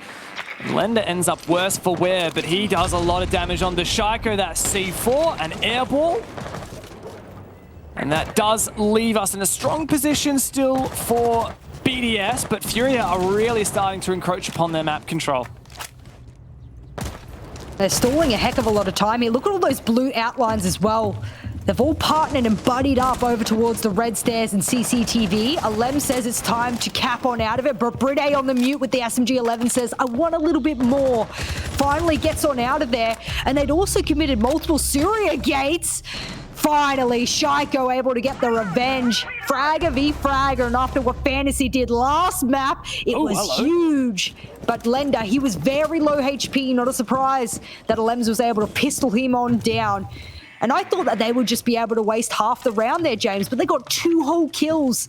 And all of a sudden, this is looking like a BDS round to kick things off. Yeah, big win for BDS on that round. Now we'll see if they can convert. 2 players lit, but honestly, the grand scheme of things, not such a big deal. A lot of utils still set on site. Plus, as time drags on, Renshiro will continue to generate these goo mines. 40 seconds left now. Furia Gate's still on that moto as well, and there's one over towards Armory. He wants to sneak it so it explodes before it hits, but no one's there to collect. And when you're down to 25 seconds, Banshee, Furia Gates, reinforcements galore. How do you get on into sight? Surely Miracle, or rather, Furia don't make this happen, is going to take a Miracle rather. And now they're down to 15 seconds. BDS doesn't have to do much except hold angles. Angles now hold. Head ripped off of the shoulders of Highs. As we're down to 5 seconds, I'll tell you what, ladies and gentlemen, Furia left it too late, and they won't even barely take a foot into sight. As Rare will grab one, but that's just stat padding at that point. No hope for them in that round. And that early roam, that Brede really wanted to commit to it. You could see him staying up there, even though Alems had rotated down, but it was very, very fruitful from them on round number 1. A great start here for BDS, for sure. Not only, like you said, did they find that roam wasted a lot of time, but to get 2 kills untraded you can't ask for anything more on a roam like that here on this map. So it's also quite funny, the fact that there are 2 players on Furia that didn't even die that round. They were quite scared. When you're in that 2 versus 5, 3 versus 5 situation, you're staring down a really, really solid site setup. It's just so hard to push on through.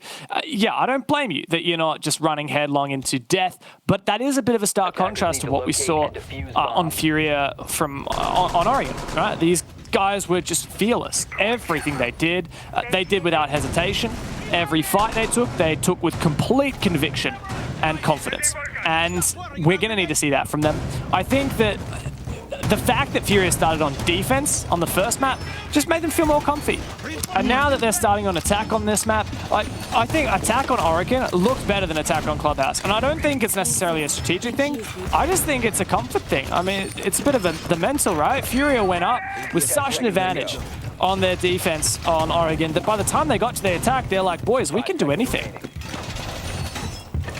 Well, speaking about doing anything, I have to throw this out there to the audience who's not really aware. I mean, if you've been watching EUL or NAL, etc., this was one of the lowest defender-sided sites in all of the map, outside of Bar, of course, which was unfortunately not played to Hap's displeasure. But if you're looking over how Clubhouse was looking coming into the 6 Invitational, this was one of the worst sites to go to statistically on defense. You're coming into the 6 Invitational, and well, it's walking away with one of the highest win rates outside of Master and Jam. Nice little grenade onto the Go-Go shield there. Renshiro will lose that one on early. And he'll have a C4 still to play with should he want to play down below later on in the round. So he needs to try and keep his life for as long as possible. But as I was alluding to, this has taken a flip on its head, this site. And I'm glad to see it as well because it used to be such a popular site to go to. Well, definitely puts the onus on Furia now, right? Like, if this is an attacker-sided side and they're on attack, they need to get back into the game right here. I like the setup we had from BDS, that shield in Lounge. Not super common, but also not unheard of. There are some teams that used to swear by it, like Giants, for example. I'm not sure whether BDS would fit to that in recent times. Haven't watched enough of their EUL. But Furia are making short work of it nonetheless. We see an exothermic dispatched on the garage wall. This does overall indicate that Furia are going to go for a garage take. Yeah, absolutely. Once you get that platform wall open, and when you open up the left-hand side of the platform, it screams that you want to do a B bomb chassis default plant. Alems is running over to strip. He wants the run out. Will he get gifted? Oh, surely he will. There's a player dancing on the other side of the white band, but no one in direct line of sight. And Rare will get away with his life as a result. No! There it is. It's Miracle instead to collect that headshot. And as when Renshiro goes down on the red stairs, surely he gets picked up a fantasy. He says, good night, Renshiro, sleep tight. And now there's a player dancing for their life on the top of the rafters. Good read of that flash. And he'll collect Lender. And this was the kind of misplay that we were seeing from Furia before is now getting repeated in this round. That Rafters position, so difficult to flush out. When Miracle's your first victim and he's the guy with nades remaining, yeah, you're not going to win this. Rafal low HP, but he doesn't have to peek. But he does anyway, and somehow he does a bit of damage. Okay, Rare finds the kill, but traded. Winnable for Furia, but very difficult, but winnable for Furia. 2 versus 2 now.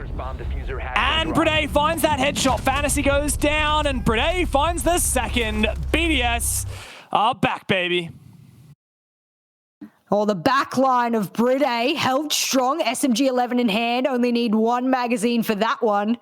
But that shot from Fantasy, I mean, honestly, he has done incredible things, especially when I'm looking over towards the Yana. He's just been a really good player there.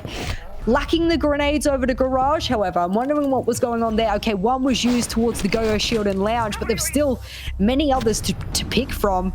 And this was the disjointedness I kind of felt I saw from BDS on map 1, a lack of coordination, because I'd actually praised them on another Oregon game throughout the group stages for their incredible coordination and team play on their defense. Didn't really see it in the last map from BDS, and now it's kind of like that curse has drifted over to Furia, and we're not seeing the coordination and the aggressiveness that we saw from them last map. A little bit maybe, I don't want to say it's the map's fault in any way, shape or form, but somehow between Oregon and now, there just feels like a tiny difference for Furia, even though this is their map pick. I think that round also, to continue your point, goes to show why the one side playing well and doing something a bit unpredictable or aggressive can actually create forced errors. on Furia's behalf. So, like, for example, a really nice run out from a lens, took down Miracle. You talked about where those grenades were. Like, early on, right, Furia's like, okay, we have tons of grenades, we have tons of explosives. It's no worries that Fantasy uses one of his 2 nades on the Vulcan shield in Lounge. But then, of course, when Miracle gets run out on, and I believe he still had 2 nades in the pocket at the time, suddenly, that it's not so good. Like, Furia lose both of those nades when Miracle dies to that run out. So credit to BDS for keeping that aggression up. And I was astonished that it even became a 2v2 after that, honestly. But credit to BDS for closing it out at the end. We're on to Jim now. And it's starting to become a bit of a spree for the French. Well, as you said, we are on to Master and Jim, and the reason that I want to watch this side very, very carefully as throughout all of the groups in the playoffs so far, this has the highest defensive win rate of any site on Clubhouse. All the way up to 60% win rate there for most of the defenders. Only a mute jammer to be able to cancel this one out. And considering that's just been banned, I'm surprised we're not seeing a bit of a bandit trick, or at least an attempt. We've seen BDS do this in the EUL regular league, but they are not committing to it here. Only the mute jammers. And I was looking over to both Bride and Rafale, and I believe it's both the double shotgun and double SMG-11. And the last team, rather the team that I most recently watched rip that apart, or rip teams apart with it, has been Team 1 Lambs. He tries a little bit of a cheeky peek over towards Dirt onto the platform, and he'll get punished exponentially for it. But hey, he's wasted, I don't know, let's say 15 seconds. Everything counts. Yeah, and the fact that he gets away with his life is always nice. Buck hasn't died so far this game. Furia looking to correct that. A lot of time left on the clock, but is this an early... Actually, it is an early execute, I believe, as Rez snaking his way in through Jacuzzi, perhaps tempted. Furia not entirely certain as of yet. Alem's downstairs, has a C4. Of course, this does end up being a danger late round, so Lender might be able to get the better of him. Hears it and takes off his head clean. Perfect for Furia. Now they have a position where this execute's getting more viable. They're going to decide to open up the bathroom as well. Some teams will keep it closed so they can sneak on in and not have to worry about too many flanks behind them.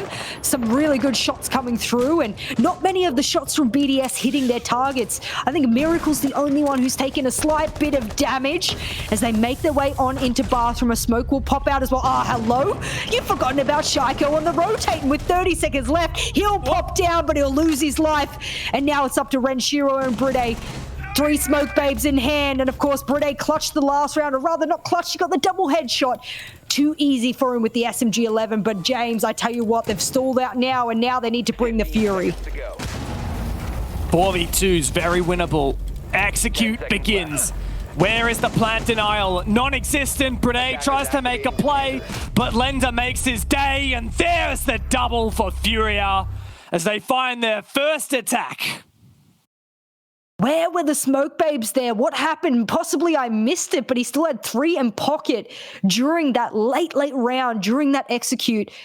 And we know that smokes clip through walls, whether they're soft, whether they're reinforced. He would have been able to cut that over. So interestingly enough, maybe he couldn't get the angle to be able to toss it over.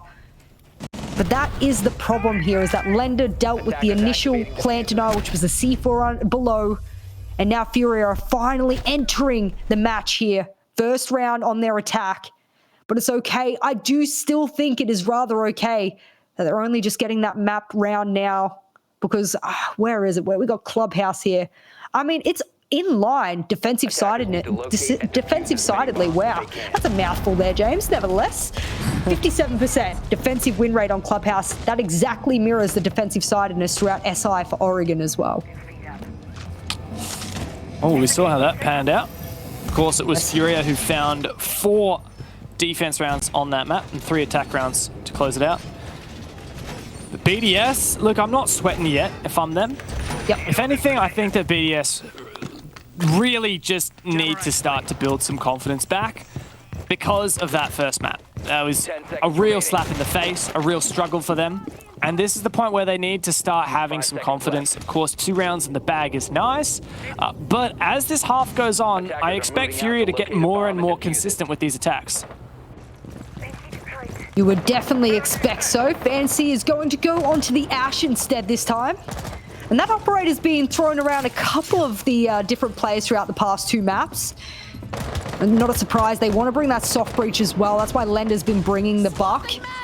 Been fragging out more than he's necessarily been using the skeleton key, but he also got a skeleton key kill, so he's able to use every part of that arsenal that he has to play with here.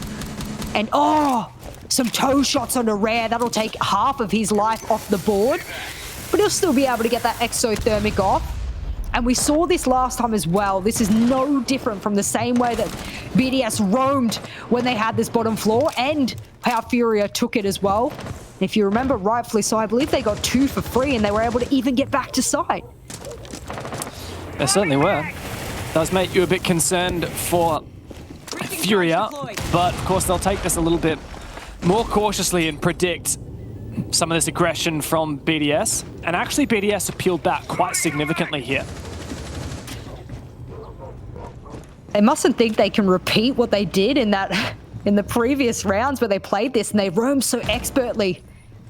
They mustn't think that lightning will strike twice. Fair enough. Happy to play it safe instead. And as half of the round has already elapsed, I don't think I've seen a single hatch get opened up. Where's the buck ripping apart the floor? They're so worried about this roam, and they should be.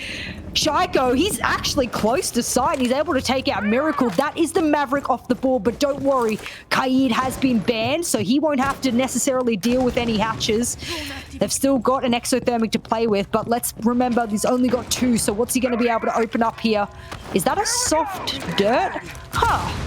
That was going to be my question. Was it dirt and kitchen? But don't worry, it's soft and free for the taking. It's the thing when you invest utility off-site, those reinforcements, only got 10 of them. Oh, that's a C4. Hello, goodbye, Lender. After a big 3K last round, he'll sit out for the rest of this one. And those black eyes, you mentioned that perhaps BDS should have considered banning it, but they will take full advantage of her presence. And now we are in a similar position to what we saw last Furia attack onto this bomb site. 3v5 and not much time left. Bit of deja vu here for this exact site. You pointed it out rightfully. Furia are wanting to change that. They do okay under pressure, and it's not that you can see them stagnating by any means. They're trying to use whatever momentum they have. My God, how many concussions can come raining on through? As many as that. And as they swing, they'll get the freebie. Surely it's a flawless. And yes, it is a double headshot for Alems. Renshiro will cap it off. And whilst they might have looked worse for wear on Oregon, it's looking like both of these teams have each other's numbers when they come to each other's map picks. Big round there from Alems. That double kill. The Roni does not have a lot of ammo in its magazine. So to find both of those kills, quite the task there. BDS starting to really extend their lead here. But Jess, of course, it's not all done on this half. 3 rounds is not enough to call a success, in my opinion. I really think BDS need to be gunning for the 4 minimum. Should BDS take 5, and I'm pretty confident we'll be seeing map number 3. That said, BDS struggled with their attacks on Oregon, and we might actually see the same thing here. So really, BDS should be gunning for 5 here. 4 should be okay, but honestly, like, BDS don't have a lot of leeway to give here. They're already a map down in the series, and they are the favored team here. There's so much pressure on their shoulders. Pressure or not, BDS, after that stern talking from Alems, has been able to shift gear, be able to bring it back against Furia for now. And we are going to preface this, give you a little asterisk at the end, a little disclaimer, just to say that the first half doesn't always mean the end to a team's run. Furia taking BDS's map pick is no short order. And now we will see the CCTV site, as I said before, one of the higher rated sites defensively on this map throughout SI, which is very unusual considering the usual statistics. But the meta has changed in the last 6 months with the nerf to both Wamai and Jaeger, and as a result now the attackers have a little bit more freedom to work with, but that doesn't seem to have changed this site for the better. In fact, it's changed it for the worse. Well, that said, right, like, we still see these garage attacks being really, really inconsistent. Well, if Shaiko can be taken out really early by Fantasy, that's great. But still, I am concerned if Furia go for that garage attack like they did last time, I'm concerned with their chances of clearing rafters. Now, they have brought Viana back, which means they have some more nades, and it's unlikely Miracle will get picked off like he did last time. But I think overall, it's just too inconsistent trying to nade that player's rafters. Furia really, since they've got this opening and so much control over Master, they should just go for a construction take. I very much agree with that analysis, James. That's perfect there. You could see Lender, he's desperately trying to see if there's a mute jammer on that wall because they need that line of sight, and that's why Rare's over there. I did criticize them for only really having that Thermite to work with, especially when Miracle's gone down round after round after round. He is alive for the mid-round at the moment, and he'll be obviously able to help with the platform wall. And you called this. Construction push would be the play. They struggled with Garage. And now that they have some of this construction control and over a minute left to play with, there's a lot more they can do. Is that hatch opened up? Yes, it is. They need to be careful of the player below. They dance around for an early pick. They managed to get a drone deep into that cache site, as the Lems will rotate all the way down. I think BDS is still scared that there is going to be a push here, but there's so many good drones for Furia existing in both sites. And there's so much good util for Furia as well. Fantasy making full usage of Yana's kit, clearing out that shield and the bulletproof camera. This is shaping up to be a very, very strong pre-execute position for Furia. So many soft walls that BDS has featured. I mean, this is why the Bark free reign. Rare, he wants it. 40 seconds left. All right, get a smoke babe out. Bait him out. Impacts as well. Pokeballs, it doesn't matter what you've got. Throw them all at him because they want to bait it out. Does the Lems have a C4? Yes, he does. In a prime position. Tosses it on up. What a waste because the smoke babe went out as well. They're just playing time here and dodging all the util. Then Miracle's coming for this flank as well to deny any vertical play. Renshiro's on for it. And there's the kill coming through. Rare forcing down that diffuser to the ground. And BDS still yet to find a pick. Could it be flawless? It is! And Furia make a massive statement on the reply and take their second round on the attack. Beautiful time usage there. You saw it was 40 seconds exactly they had to play with. Rare said, all right, throw at me whatever you've got because I have time to dance, and dance he did. And that's exactly why so many of those smokes rained out. The C4 from Alems, missed time, miscommunicated with Bride, the smoke on his team. They need better teamwork here because they would have been able to alternate all of their utility with the time left had they have played it out, but they got scared, they got worried. And as a result, Furia, they played that to a T, and they played BDS a little bit like a fiddle there. A really good attacking round. And you did say that this had to end in a 4-2. I mean, one more chance. Yeah, well, imagine a 3-3 here. I would not have much hope for BDS. I mean, I was talking is either a 4-2 BDS or a 5-1 BDS, both of which wouldn't be guaranteed wins. And here a 3-3 would be massive for Furia, who just have taken their tactical timeout. So I wonder, is this a bit of a mind game? Like, obviously, Twister's having a bit of a chat, which is always nice. Very commonly, teams take their tacks on losses, on the back of losses, on the back of deficits, trying to break their opposing team's momentum. But of course, Fury, in taking their tactical timeout, inadvertently give BDS a tactical timeout of their own. My question is that actually a good thing? Maybe the fact that you kind of just let BDS stew in their misery, like, obviously, they're still in the lead. But BDS have not been themselves. You mentioned the miscommunication with that gas and C4. That was not great. We've seen a lot of not great from BDS today. And perhaps giving them a minute to argue about it is actually a good thing for Furia. Well, I'm going to reference one of the great coaches back in the Team Secret day of the old Team Secret, Helby. He used to take tactical timeouts the moment he saw the other team arguing because he wanted them to argue more. He wanted them to get into each other's heads. He was playing the mental game. And of course, that's why some of these coaches will take certain timeouts even on a round win or especially on a round win. And it used to work really well against Latin American teams, and it looks like they've added that to their particular arsenal. and they'll clap it back towards Europe this time. Attackers have discovered the location of I the like it. I think that that's probably where the answer sits. Who knows? We might not know the full answer for it. And another repetition of this mirror on the soft wall from BDS next to a reinforcement. We've seen this one before. Be interesting to see where they put the second, as there's been a lot of these walls unreinforced from BDS. I don't know if this is on purpose. I don't know.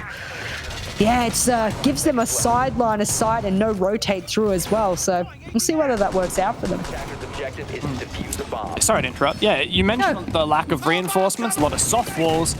There was a kind of phase in the meta that has kind of been phased out now of leaving the construction wall with one reinforcement and then one side soft and reinforcing the construction to logistic walls, really funneling people through that single door from master and through the window.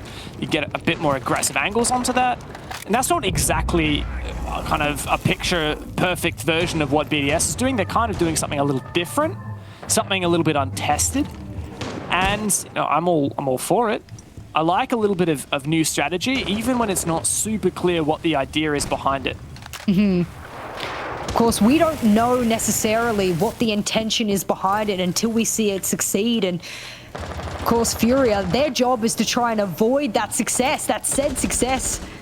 That's why we might not necessarily see it. Oh, nice pick. Long angle opened up by Fantasy towards Strip. I mean, this man, he can play the hard breach, he can play the fragger. It doesn't matter what role you put him on, or operator. He seems to make it work.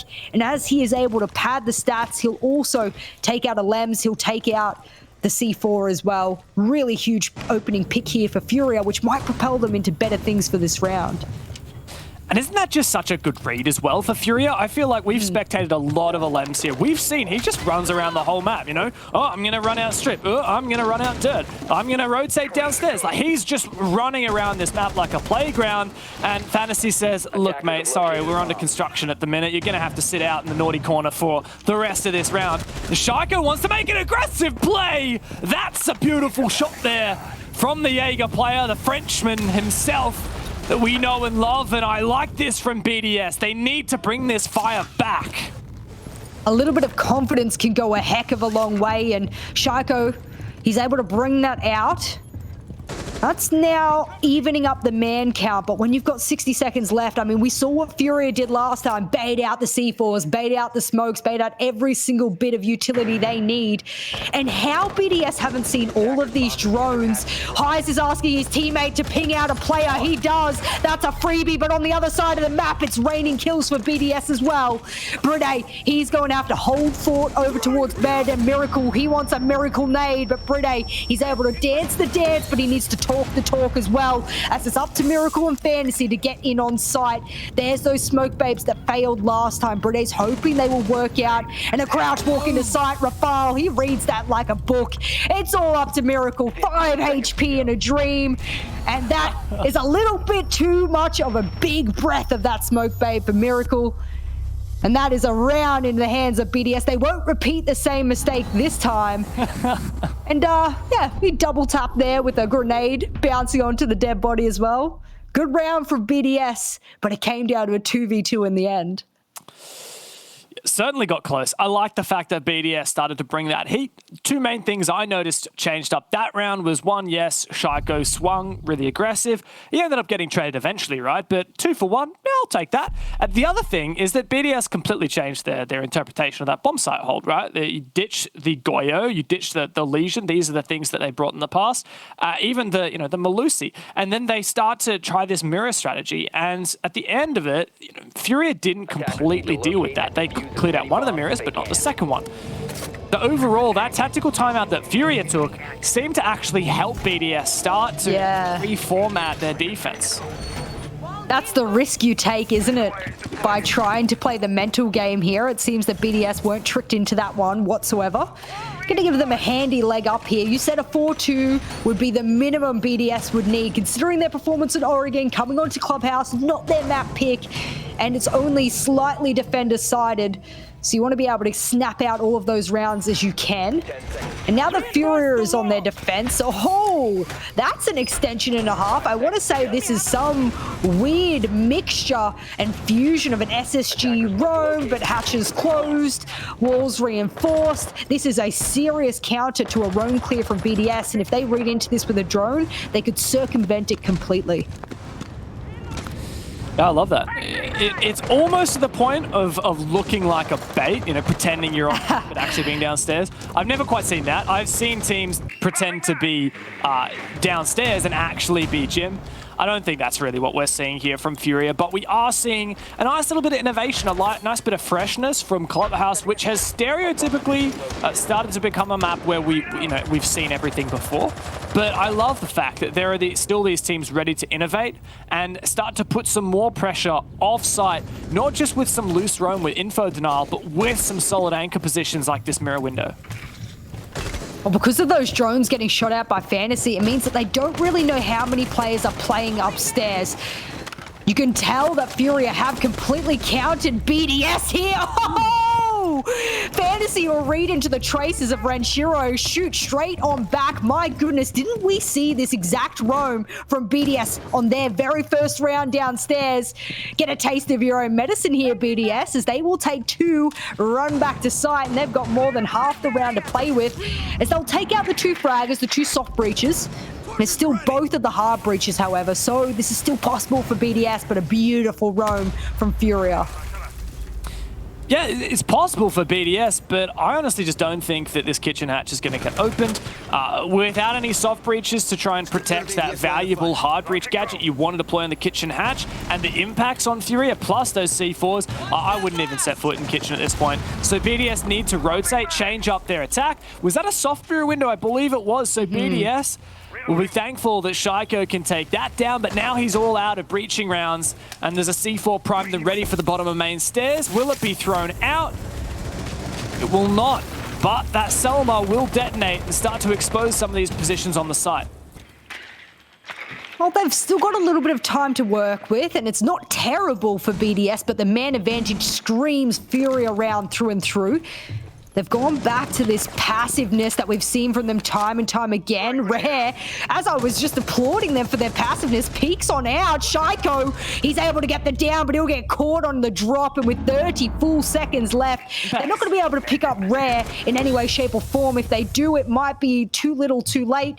And Highs, he'll come bursting through the ash wall shortly to take out Rafal. Time is not on BDS's hands. Smoke Babes in hand, and Highs, he'll make a difference if he commits to this.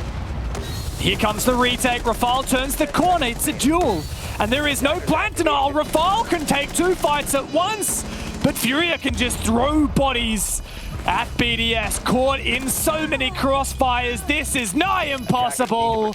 And the double kill for Miracle will lock it in. Furia, a great retake. But credit to BDS. It should never have been that close. Bomb diffuser disabled by defenders. Be able to get in, get the plant off in such a man disadvantage as they were. It also gives a little bit of credit to Furia as well for not trying to overextend, I think is the best phrase I want to use for this. There is no need to overextend in a man advantage. We have seen that go terribly wrong. Think about Shaiko on Oregon in the kitchen. It sounds like I'm playing a game of Cluedo here, but follow on with me here. He managed to get multiple kills in a multiple man disadvantage, 2v4. They have seen that go very, very wrong. They didn't want to repeat it, so they played passive. I think that was the right choice there. The retake was the play. And it's not all done and dusted when the plant goes down, especially when you've got so many bodies to throw at the problem. So Furia, they'll keep themselves in the running here. And we did expect that once we got onto the second half, Furia would start catching those rounds time and time again. Attackers need to locate and defuse bombs. Every step here gets them one tiny bit closer to catching BDS here. And remember, this is Furia's map pick, so BDS got to choose to start on the defense. As was the case in map 1, where it was BDS's map pick, Furia started on the defense. We saw how that lead extended them. But for Furia now, I think that they just will be in such a comfortable position compared to BDS. No sweat. You've won the first map, and you are suddenly looking like the favored team to upset one of the potential favorites for the tournament. BDS really have the pressure on them, and yes, they have the round advantage, but once you consider the fact that a 4-2 split on defense, the Clubhouse, is nothing to write home about, I really think BDS need to show some fire here on their attacks. Well, Europe has been struggling in the upper bracket and now the lower bracket. Latin America really absolutely showing their domination here at SI as a whole. Not just Furia, but many, many other teams who we didn't expect necessarily from the Latin American region to do quite well have come in and absolutely surprised us. Oh, double damage? We like that one. Good use of an early smoke babe there from Miracle. And that's generally been the expected counter for a Maverick on the platform wall, is to try and get those smoke babes on it. I do think once they open this, because they've bucked it out, it means that it will open completely. And what Lender might be able to do is run completely at Rafale if no one's covering and be able to take full advantage of. Look how many people are aiming at this platform wall now. Impacts come out. Wow. Rafale gets quite a lot of damage, and as Shaiko tries to grab their backside from the con window and CC window, they're going to have to back on out. I would have liked to have seen them aggress onto that open breach, but they won't get the opportunity now. Well, there are still 2 gas babes left to go, and Rafale being so low on HP, Renshiro also being slightly low on HP as well, does make this a little bit more difficult for BDS, but they've rotated back. The idea here, as is kind of on meta for a lot of teams, is to go for these construction executes. Instead of trying to deal with the really fiddly garage rafters clear, you open up the main kennels breach, and then you rotate over and try and get to work on construction. This is what BDS is doing at the moment as the breach comes out on the construction wall. But Furia have a really nice setup here, and it's going to take quite a bit from BDS to clear out all these shields and these anchor positions. That's a good shot though. Lender going down. Shield not cleared as of yet. Shaiko might be able to pummel this second one through. Indeed he does, and a good setup for BDS. Well, that's the entry they needed over towards. Good night, Shaiko. Sleep tight. And as a result, I was looking for the trade. They will get it.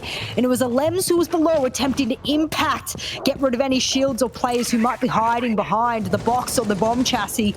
They lost a bit of firepower over towards construction, but that's okay. A Lems will replace the players on kennels. And Furia, they are not in a good position here. They'll take advantage, but the trades are left, right, and center. And as Bride starts to plan, there is no more smoke babes to work with. Oh, it looks like Furia can bait, but so can Bride. A tap here, a tap there.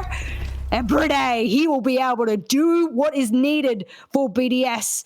And that exact wall being baited by both teams now in some way, shape, or form, that's a pretty picture to paint. Very narrow round, though, for BDS. That was a 1v1. Miracle almost pulled off that clutch. So credit to Bride for holding fast when it matters for BDS. And they start to extend this lead just a little bit. That second round of attack finally proving to be a success for them. There's a lot of good stuff we can say about Furia, though. And I don't think we're being biased at this point, even though we have so much positivity to spread about Furia. I think it's just the fact that this is such an upset. This is such a, I don't know if it's quite a David and Goliath match, but it almost is, right? Like, this is the lowest rated team out of Brazil against the highest rated team out of not just EU, but one of the tournament favorites. Like, surely this can warrant such a title. This is a match where every single caster predicted BDS to take it. And, people like to say BDS takes it. Furia is certainly making it very, very difficult.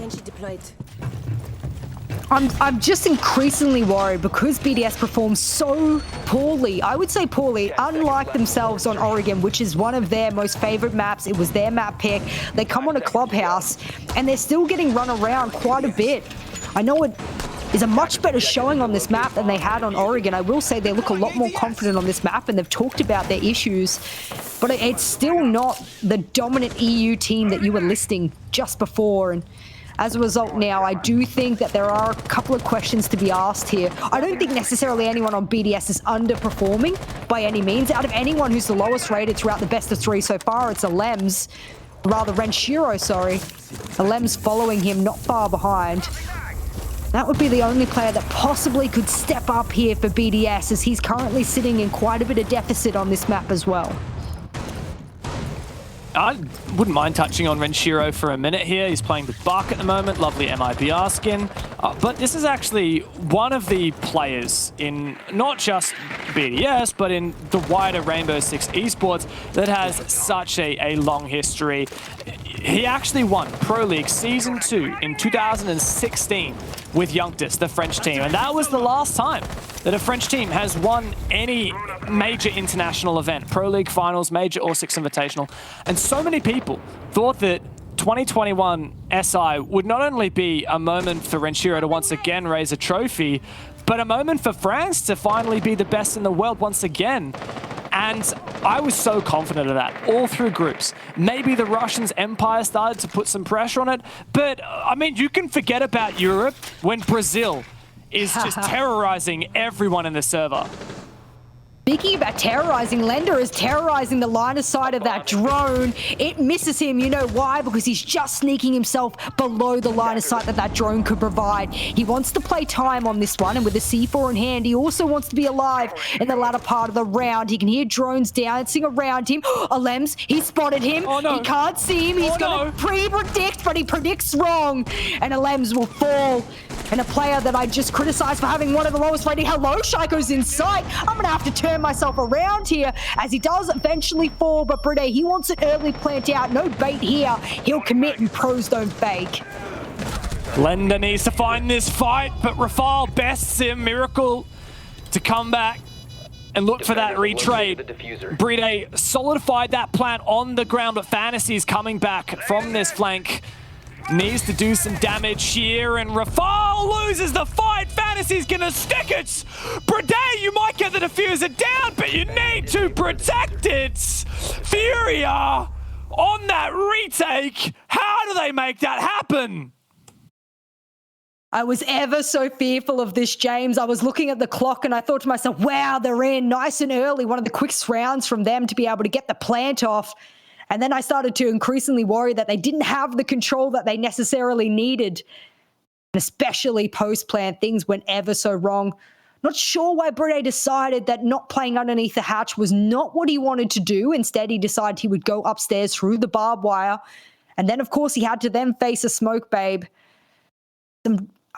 Some lack of leadership here, I feel, from BDS. We're used to seeing such incredible team play from them, but they feel a little bit disjointed, especially in that round. And I criticized Furia in the first half for showing a bit of that as well. But this is BDS's chance just to keep themselves in the fight, to protect EU alongside Team Empire in the lower bracket now. And this is looking hot for Furia. I know they're one round behind, but they took Oregon really convincingly, and they are showing they can bite. Look, I will happily start to shield BDS a little bit more once they start to get a map on the board. But this is 1-0 scoreline for Furia, and BDS is having to fight hard just to be competitive here in this best of 3. Look, it's possible here that BDS could take this map, and looking on the balance of probabilities, likely they do lead currently. But of course then we would head to map number 3, and we would have to make sure that they can perform on Consulate, which Furia, I wouldn't count them out as slatchers on that map either. But there is a very good chance here that by the end of today, we would only have North American and Latin American teams remaining at the Six Invitational. An incredible possibility, but there's still more that BDS can do now. Going to start by opening up the top floor. They do this every single round. They'll get a Selma or an exothermic onto that wall and make sure that they get top floor control. Last time they tried this, it was dire for them. They lost 2 players very, very quickly. Good read by Shaiko, but he misses his shots. And that's going to be a back and forth between Lender and himself. Both worse for wear, but nevertheless, that is the entry they needed. They need someone like Shaiko to commit to this, and as Alems is on the window to cut the rotate, a quick peek will confirm that he is there, and oh, finally, James. They'll get their revenge for the last time that Furia went to the bottom floor. And this is a stark comparison to when they last pushed Church and Arsenal. Great man advantage.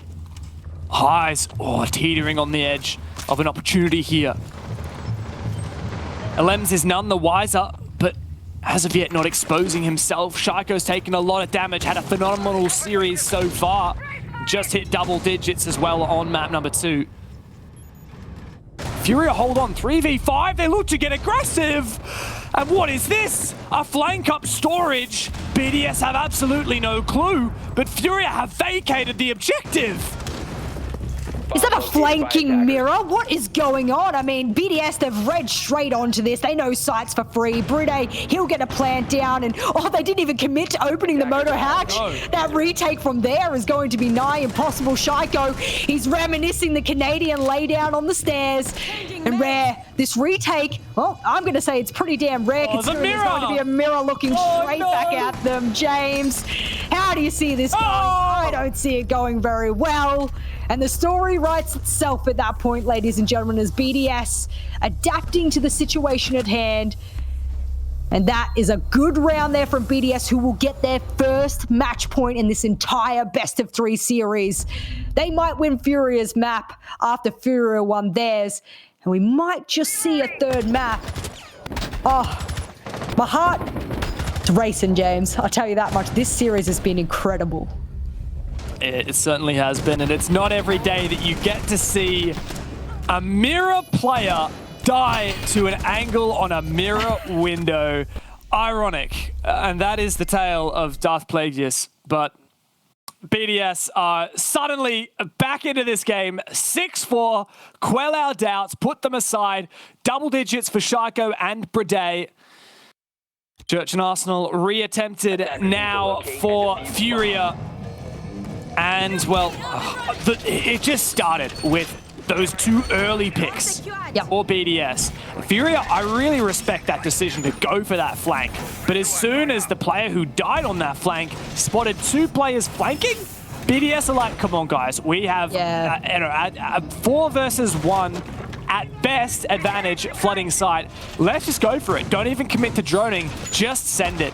And that worked out. And that is finally some really, really strong off-the-cuff decision-making from BDS and some conviction, which is what we've needed to see from them this whole time. 5 seconds left. All they need is to win this round or the next, and they won't have to go into overtime. They could just win it outright in regulation. Furia, we've seen some mixture of playstyles here on Clubhouse. I was really convinced by the one type of playstyle that they were continuously presenting on Oregon, and now I felt I've got a mixed bag here on Clubhouse. Hard to narrow down what it is that they want to do and what they want to achieve these rounds. BDS have read into it, and now they are in a really prime position to be able to take it. And I do want to see whether they repeat that yet again. It'll be Rafal's job to open up this wall. Miracle, we saw him take a chance on storage before, and he wants to take a chance on this breach now. But Rafal thinks better of it, and in fact, he's called out by his teammates to get the drone happening. Aloft over towards Strip. Yeah, Miracle may well have heard that Rafal pieced on out of there. BDS have some good map control. And I like the idea here for Furia. No roam this time. Full anchor on site. Of course, it does really put the onus back onto BDS, and it becomes less about how is this roam/roam clear, and more just about the utility game and the setup for this pre-execute from BDS. And honestly, like, I don't really doubt BDS when it comes to this pre-execute. Will the straddle... That's going to be a mouthful. It's like a tongue twister. Will the turtle strategy play the game that Furia needs it to play? Because for me right now, I think they're just really cornering themselves. They play passive later in the round rather than earlier, and that's how they're able to stall out the time, but they haven't really stalled out any time. And I think that's a problem here for Furia, because they have quite a few C4s to play with, but not a single one has been thrown up in the kitchen yet, even though there was a player just nearby. And as the kitchen hatch stays closed, there you go. There must be a mute jammer there on top of that box to... No, I don't know what I'm seeing then. I guess there is not, but I guess that hatch a little will bit be too breached. Close. Too close. There's a Selma just sitting there chilling out, not detonating, and that's fine, I guess. The hatch is open, no questions asked.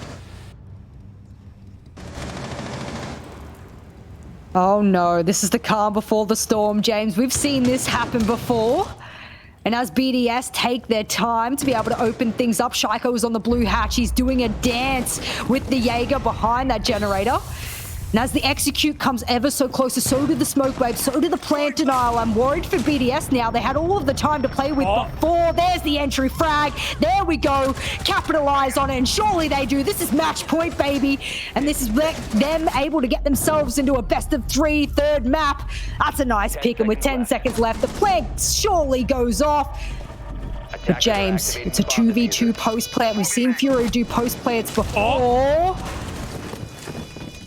Not a lot of util to work with though for Furia, as both C4s are gone. The vertical retake is here in spades for Furia, as Rare's running around upstairs. Can he split out any of these players? That's massive! Heist just lands the shot, Renshiro down. Brunei to clutch in the 1v2 on match point. Now Furia, all they have to do is retake. 15 seconds left, and Brunei has to commit. Where is the information? Where is the cover? Brunei! He lands the shots, and BDS send us to map number 3.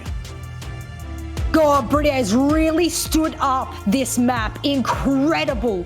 Look at him on the SMG-11. Look at him on the support on attack. I am getting stage 1 2020 vibes from Brunei when he was the highest rated player throughout all of EUL. He'll come out the MVP on Oregon for certain.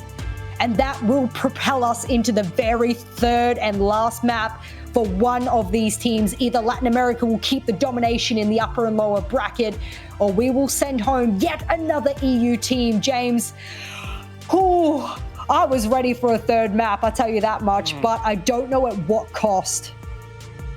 Oh yeah, well, I bet you that BDS are ready for map number 3 as well, and Furia need to get a move on.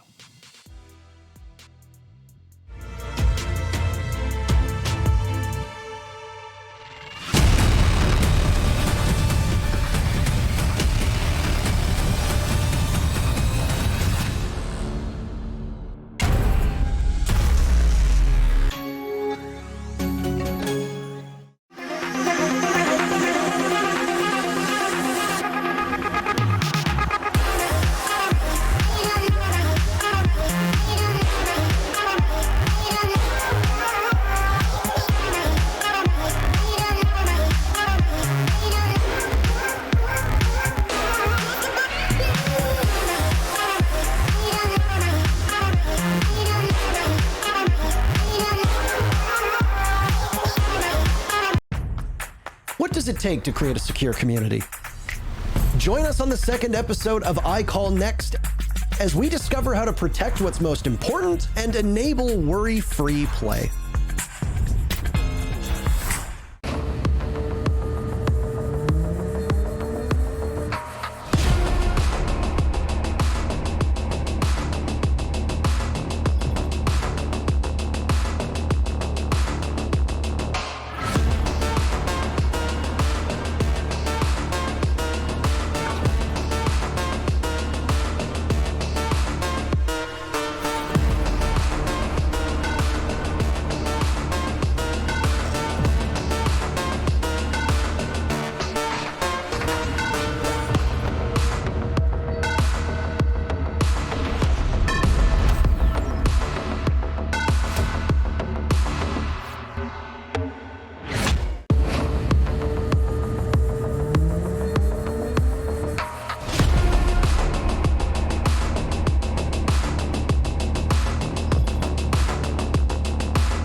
Welcome back for the break, ladies and gentlemen, here for the Playoffs of 6 Invitational. This one going right down to the wire. BDS breaking back on the map pick of Furia. Too strong, too good in the end, guys. We're going to go to a third map. Yeah, a little bit of a marathon this on the third map looming. This is map number 2. Wow, BDS put the foot down. They reclaim some momentum and take down Furia on the Furia's map pick. And wow, pretty crazy round. A lot of them coming down to some clutch scenarios. And if there was a player that stepped up in this matchup, of course, it was fancy map number 1 for Furia, but map number 2, Brede, on that support role. We highlighted him in the pre-show that he is such a pivotal player on the team of BDS. Sure, he can get a lot of plants down, but outside of just getting plants down as well, his clutch ability was just enormous in this matchup. A couple of huge rounds from him. A high intensity match though overall from both of these teams. So I'm sure that their energy levels are really going to be put to the test now, because 3 hours of siege at this sort of intensity is pretty damn insane. We all kind of expected BDS though to bounce back. That doesn't necessarily mean map win. They did end up doing that though. It would have been shocking to me to see BDS bow out if they had been demolished here by Furia. So they got out of the blocks early and they had a very solid defense here on Club. Ultimately, they send us to a third map, guys, and that's pretty much job done now for BDS. They at least redeemed themselves from Oregon. Yeah, definitely looked a lot stronger for BDS, and it's difficult to determine exactly what we can narrow that down to on the amount of time we've had really to I guess digest it. Maybe part of it is just they're finding a bit more confidence and some more comfort in this best of 3 format. Difficult to say, but a much stronger performance from them. I don't want to discount the efforts of Furia either. Sure, it was their map pick, but they still put in a great performance, and I think just overall BDS outclassed them a little bit. The 1%ers from them were really quite strong, and sets us up really nicely for this third map. I'm starting to get quite tired. It's been a long day for us. I can't imagine what it's like for these players, but I'm ready and raring to go for this third map. I'm sure it's going to be a banger. I do have to ask you though, in regards to Furia's defense there on Clubhouse, were you a little bit surprised? There was some wacky moments. My favorite one, of course, was sort of the reverse Uno card where the defenders ended up attacking and finding themselves attacking into a mirror. I mean, what happened there? Was that just a total mistake? What happened?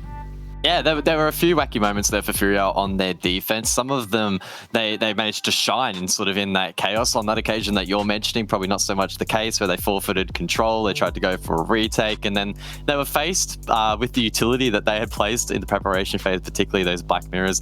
They work for both sides, particularly if the attack has site control. So that was an unfortunate situation for them. But then there was another occasion, for example, where BDS were able to get the plant down. This was the gym attack. Miracle hit an absolutely nutty swing on the breach to bring his team back in that one, and then Brede unfortunately couldn't quite hold on. So it was sort of on a seesaw a lot of this matchup, as I mentioned, quite chaotic.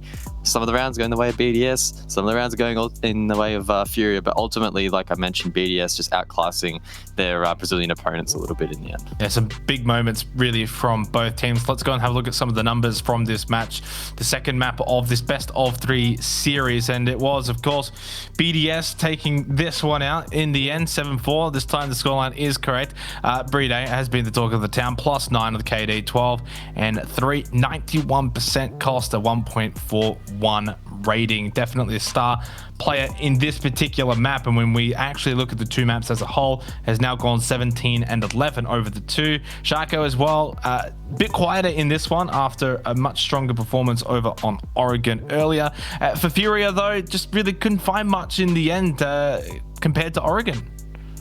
Fancy still maintaining his position at the top of the ratings here for Furia in this series, though, a 1.36, contrast really to his group stage performance, which was not quite as strong. So that is a positive sign for Furia, and outside of that, Rare as well, posting up 3 plants so far in this series, which honestly isn't that far behind. It's only 1 plant behind Brede, who is by far and away the top planter at 6 Invitational so far. So in terms of this series, pretty close, and I guess, right, the series reflects that. It's a 1-1.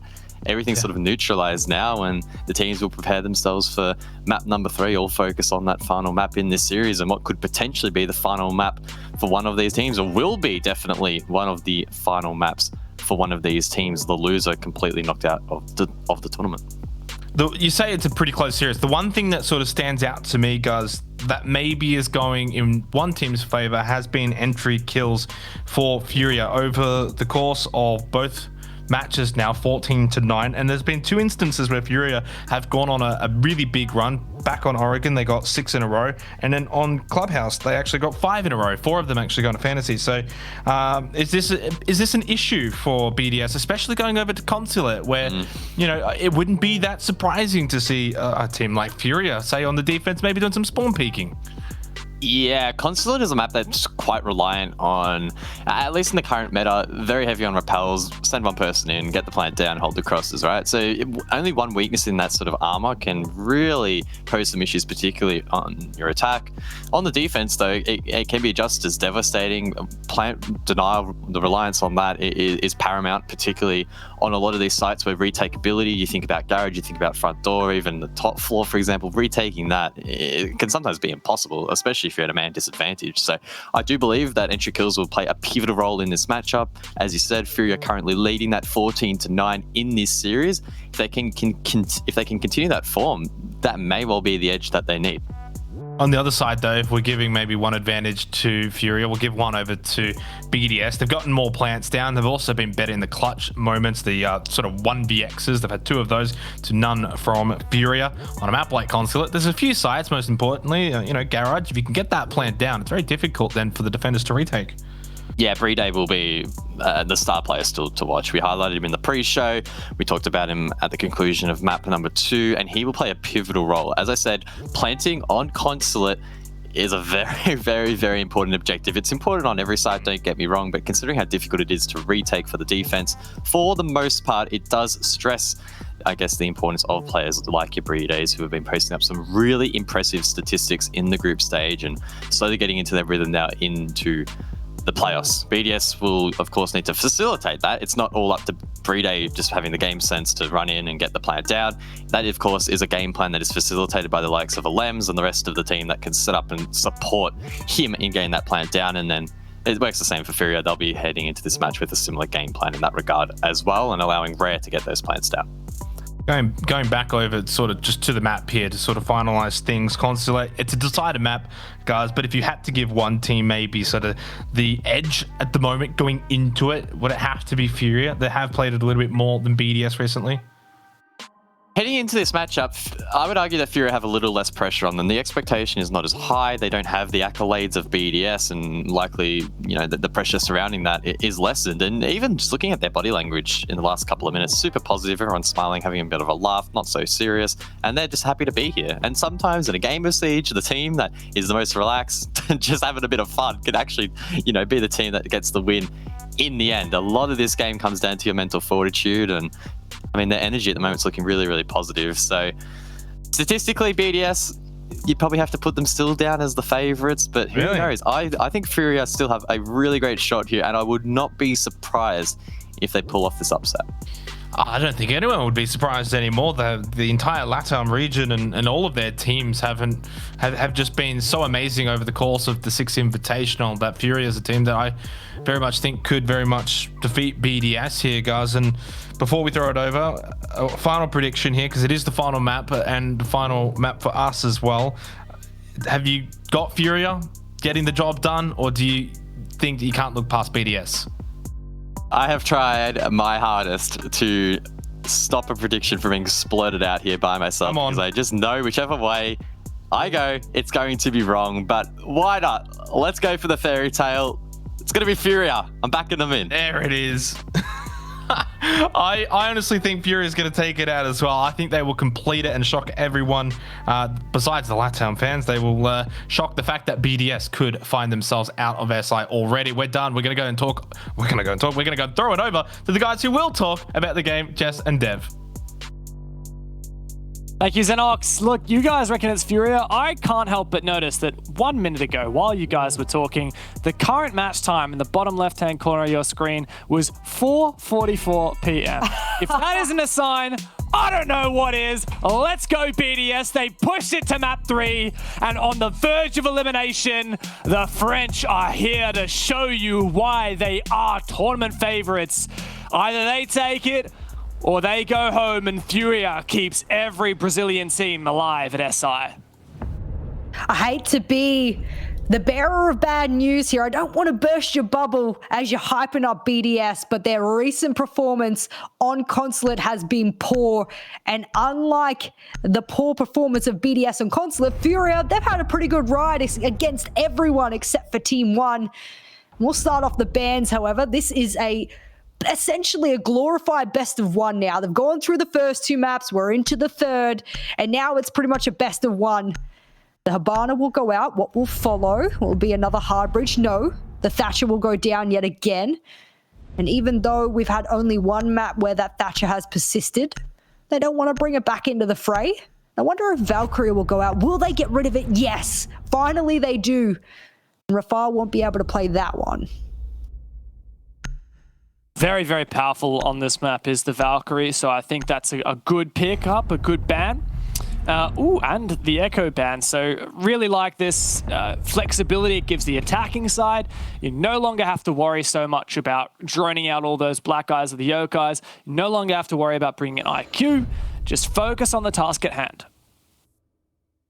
Absolutely. And here we go. This is the last opportunity for one of these teams to be able to propel themselves through the loser bracket, the lower bracket. It's also our very last cast here at the 6th Invitational. And as we leave, so will one of these teams be joining us. And whilst that casts a very dark picture here, James, I tell you what, it's been an exciting groups and playoffs so far. I mean, the 6th Invitational 2021 has been unrivaled for upsets, and I would honestly be surprised if that was not to continue here with Furia. Whichever way the candle does fall, or whichever way, I don't know, what candles don't fall, whatever. Whatever way this match goes, it will be a turning point. Pendulum swings? Invitational. Is that what you're looking for? Yeah. Is that the same? I was going to say like the candle was snuffed out. I don't know. Let's just focus on getting my metaphors right for the end of the game. Whichever way it swings, either we lose our first Brazilian team here at SI, or we lose one of our tournament favorites in BDS. 5 seconds left. Well, that is a scary, scary picture for the European fans out there who have already, spoiler alert, lost G2. And that is out of the picture. And considering only one of the European teams could even possibly make it to the grand finals, it won't be a Team Empire and BDS final, considering they're both in the lower bracket. We'll start on the bottom floor, however, for Furia, and I was looking over their stats, and I tell you what, they overwhelmingly love the bottom floor. Furia have this love affair with Garage and Cafeteria, and they have a pretty positive win rate on it as well. So if they lose this one out, this is going to bode really well for BDS, as currently this is a defensive sided map. The only attacking sided map throughout all of the Invitational has been Chalet, so keep that in mind. Yes, of course, BDS start on attack here, and in overtime, Furia will start on the attack. But Alem's getting to work on this map control. Hello, Shaiko. I don't know where that kill was, but Fantasy goes down. He's been a big hitter, especially in Oregon. There he is in the private bathroom. Alenda in a similar position starts to peel back as he is scared off, and the onslaught from the French does ensue. Well, Rare will be the next line of defense inside of bathroom, and with that bathroom hold and a triple reinforcement, it means that he's going to have to dance around the bullets that come from above. Oh, you're missing it. You could see the M5. You could see him standing there. Lems, he's just a little bit past your line of sight. And as that gun gives the confirmation that he is there, he'll start to pepper shots. The drop will come out, and Rare barely gets away with his life. But they've wasted a lot of time. They only lost Fantasy for the trouble. And as a result, they'll only now start to work on that vertical control. But technically, that has been quite a victorious take of the map here by BDS. They've got time on their hands, and they have the utility, and there's only a mute jammer on the wall here, James. But Lenda certainly making his presence known here in the garage, eager to contest, but you're going to lose that when it's Shaiko on the other side. That's the second kill of the round, looking for another one. Renshiro finds a pick, but Furia suddenly come to life here. The dying moments of this round, Rare so eager to make a flank happen. has to listen out, and he does hear the hiss of the air jab above this doorway, so he can't progress without trying to take it out, which would likely meet his death. Alem's aware of this position. So close, ran in this corner. Surely he lands the shot. There you go, 20 seconds. It's all on highs. And the 1 versus 3 got good information, but Brede gonna do what Brede does, force down that diffuser, and BDS start their attack strong with their first round. That really was kicked off there by Shaiko. Really good roam clear. I think the word you used on Clubhouse was conviction.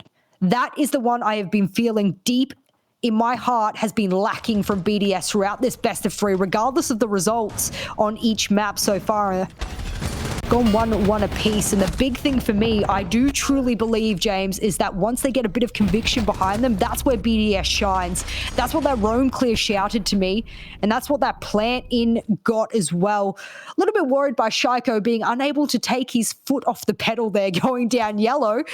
The triple wall wasn't even open yet, but the round still goes into the hands of BDS, and now Furia are deciding they will go to one of their least played sites. And we saw them do this on Oregon as well, go to one of their least played sites as either their primary or secondary site, and they're going to do that again here on Consulate. It actually worked out really well on Oregon too. Meeting and Kitchen was very, very strong for Furia. They won it in the opening time when they tried it. The second time, they did lose it just barely thanks to Shaiko and Rafal having an insane 2 versus 4 with Shaiko's 3K. But I think on the whole, you can't argue that it was the right decision for Furia to go for that unorthodox bomb site pick. Now they're going to do the same here in Teller's Archives. Quite a difficult one to hold sometimes. A lot of teams have gotten pretty proficient at attacking this site. We'll have to see it. Onus really on BDS here, especially after that first round. I think starting strong here on their attack, a 3-3 half would be satisfactory. But I think if BDS back themselves to win Consulate, a 4-2 is definitely on the cards. Well, there's not a pulse on the board either, and that is usually a mainstay operator for this site. They'll, you know, bunker down in Archives and pull out that scanner. That was an important player, and you want to know why? Because they had multiple of the Evil Eyes, and was that him or another player? Did he open up the hatch? Whatever it was, Highs will get away, and surely they're going to be able to pick him on up here, as there is a struggle for admin at the moment as the double repels come out. But the thing I wanted to point out just before all of the chaos ensues here, James, is that Furia and the past 7 times they've played Tellers and Archives have not lost a single round. They have a 100% win rate since February on Tellers and Archives. So technically, it's one of their best sites, even though they haven't played it that much. Or perhaps this is something that BDS have prepared for, but of course, when you have so many maps, so many teams, and so many matches, can't prepare for everything. Shaiko, though, is always ready for a fight. As he makes his way down Spiral, we saw he got a little overzealous last round, lost his life for it. Fortunately for Furia, they're back with 5 men up. Highs revived. BDS starting to shape up. Still a lot of time to work with as they start to set up for this execute. Well, Renshiro's in nice and close, and now they get on in with no pulse. They can be rest assured that it's just going to be a couple of those Evil Eyes that will paint the picture. Miracle, good shot onto the head of Alems. There's so many vertical holes that Renshiro's trying to dance around. The yellow pings give him an indication, but Shaiko's very aware of Fantasy, the top fragger on the side of Furia. He's over in Bathroom, and he has no idea where he's gone over to. Running through multiple lines aside is Brede. He desperately wants a player, but with Furia having so much access to these players running around, this is going to be a dire situation. It's just Brede. He's good at planting, but he's going to have to do a lot more than just that. Here, a flawless round is up for the chopping block as Furia retaliate here. 1 round apiece. Smiles around the Furia camp, left, right, and center. And the big thing about that for me was that I don't want to paint the picture that they're a perfect team on Tellers and Archives because we don't have a huge sample pool to go off of. But they've kept that dream alive for now, and their stats will say that they have a 100% win rate since, what have I got, since January the 1st on this particular site. Incredible showing. No wonder they felt comfortable going there as their secondary bomb site. And now they won't even go top floor. They say, no, we don't like it. We have a pretty poor win rate on it, which is absolutely right. And instead they will go to piano and lobby, which also they don't generally have the best history on. But I think considering what they were able to do in Tellers and Archives, why not give it a go and, piano and lobby? Attackers have located a bomb. Yeah, honestly, I think this is a great decision. I don't have the stats ahead of me for Furia like you do, but honestly, I just think top floor is a pretty rubbish site. I don't think it's very good. Fair enough. I think it's been overplayed, and I think especially since there's Jaeger with minors, when you can no longer really hard hold Gallows stairs like teams used to, you're putting a lot of things down to chance when you take that top floor site. We've seen some attempts at innovation, but it's very hard. Whereas the great thing about lobby press is you can put some presence in this top floor, but when you lose it, it's not the end of the day. Eventually, the attackers start to take this control away from you. You have a million different ways you can deny this plan. Especially, I'm looking at those C4s. Now, we've seen massive work done by Furia in the Nitro Cell department. They have 3 once again, Lender, Highs, and Miracle. There's a lot of ways you can deny plants just about anywhere in lobby with C4s up through those 2 hatches, plus all of the piano floor is soft except for the little stage, where if you have some pre-placed holes, you can also C4 onto there as well. So I like this choice here from Furia. I just think that it's going to come down to how well BDS are at taking this map control and finding these early picks, and whether we see trades come through. Well, this is something that Fury has been really good at throughout multiple maps now, is getting those drones early on so BDS can't act on the information. Hello! Goodbye! What? And Fantasy, he says peekaboo as Alems comes rappelling on up. It was almost like the Spider-Man upside down kiss there as he flipped upside down, and that is the worst rendition of that I have ever seen. And they will lose their soft breach, they'll lose their grenades, they'll lose the firepower that Alems was going to bring. Well, if that's Fantasy's idea of a kiss, I certainly don't want to go on a date with him anytime soon. As Alem's going to be regretting that one. Just another bad decision. But BDS starting to put some more pressure here on this top floor hold. The util comes through, Rare backs on out, but there's no one outside the lobby door, so they do not punish. Shaiko, though, upstairs will finally punish Fantasy. It's only equalized the man count, and as we see Furia still a health advantage, still a bit of top floor presence in Lender. Things are all right for BDS, but still, we need to see more from them. Well, Shaiko took a heck of a lot of HP challenging on to Fantasy, so he's worse for wear. And as you're getting down to the dying 60 seconds of a round, Shaiko knows this is what he does every time. This is why he's able to be so powerful, is when he's low HP. He knows he has to get those pre-fires, because a single bullet will put him into a DBNO position before you know it. And I'm just wondering, what is it here that BDS are hoping to achieve? They haven't really cleared the C4s. They haven't been able to get enough control to open verticals. And they're running well out of time here as there's just players trying to get a little bit of a challenge onto these long angles upstairs still. But Bride, he's going in for the plant. Where's the smokes? Where's the bait? He gets caught on the edge. But Bride, he'll have to recommit. They shot it! They shot the smoke! And on the back of that, BDS have found 2 kills. They get the plant down. That's way too late, Miracle. And suddenly, BDS make that execute work perfectly.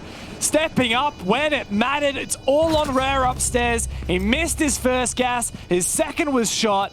Now he has to do the massive task of a 1 versus 4. Made it a little bit easier thanks to that first pick.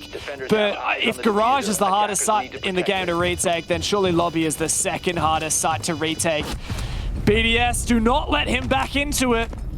And they take their second round here on the attack. An incredible bit of gun skill, mechanical skill from Shaiko. Again, he was 1 singular bullet away from death, and he managed to play spiral stairs to complete perfection. I'm glad we're getting a replay of this, because that would have given Alems the fright of his life. And of course, we don't necessarily have the cams to go through to see what Alem's response would have been just at that time. No, at least I don't. Maybe the audience did. But expertly done here from BDS. And now, well, they will move on to the upstairs finally. Furia will take us to the top floor, and you said you find it to be a rubbish site. And I'm going to throw you a bone here, James, because not only is it a rubbish site in your mind, but it's also the most rubbish site statistically throughout all of the groups and the playoffs. Has a measly 53% win rate on the defense, and we know Consulate is a defensive-sided map throughout the Six Invitational, but it is the worst side by far. Honestly, I'm surprised it even has 53%. If you look at the BR6 2021 Stage 1, it has a 30% win rate. That's where Furia come from. Over on EUL Stage 1, it has actually a ridiculously high win rate, 64%. I don't know what you EUL teams are doing over there on CEO, but for some reason you're making it work. But I think overall, I'm still pretty certain that this is not a great defensive site. I'm ready for Furia to show me something different. This is definitely not a strat I have seen before. Usually you reinforce the middle panel to protect your rotate into con through meeting. So I'm glad, like this, it's not just Furia like, all right, let's just same old CEO.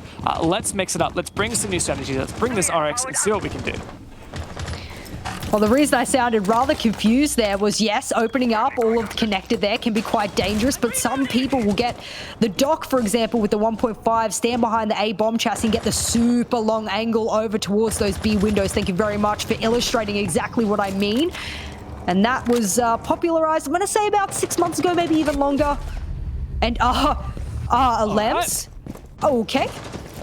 Well, that's the second kiss Fantasy's given him in the last 2 rounds, and the Lems is once again just falling off those rappels with nothing to show for it. And Shaiko does, though, snake his way into copy, finds a pick. We've seen Shaiko so hot in his angles. He does overextend a little bit sometimes. Will there be a punish as he gets pretty keen here on these angles? Jess, he's so eager to find these. Unia Gate keeps him at bay. And the Lender also takes a bit of damage. Shaiko's just going to go for it here. Surely, he is so keen. It is incredible the speed that he's moving at, but Lender says, please stop it. The QE won't work against me, and Lender will then even the man count. We're only halfway through the round, ladies and gentlemen, and BDS, especially Shaiko, they wanted to make good work of it. But as the dock will be able to refill the life of Lender, there's full HP players all over the board for Furia and a worse for wear BDS. But with time on their hands, they're going to be able to make this work. I wonder where he's getting pinged from. There's no Valkyrie. It's been banned. Maybe that's a bulletproof. There you go. Yeah, and it's on where the TV would be. So for Furia, good intel and nothing on the side of BDS to remove it just yet. I think that was cleared just then by Renshiro. Not 100% sure. I think there's still one bulletproof in the field.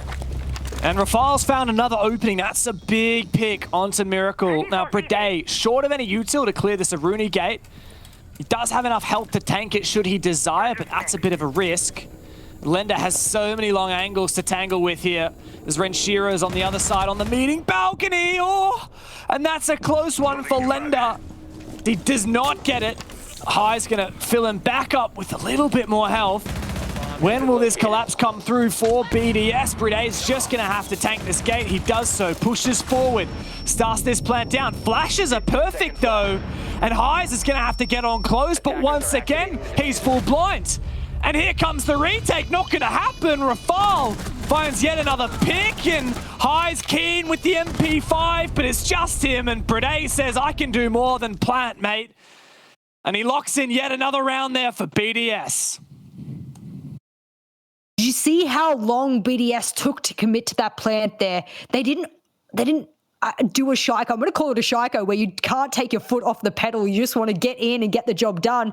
They kept it cool, calm, and collected. And the reason I liked that was because they were making sure every player was in a position to be able to capitalize. Everyone had their utility in hands, aka those flashes, which did major damage towards Connector and Long Desk.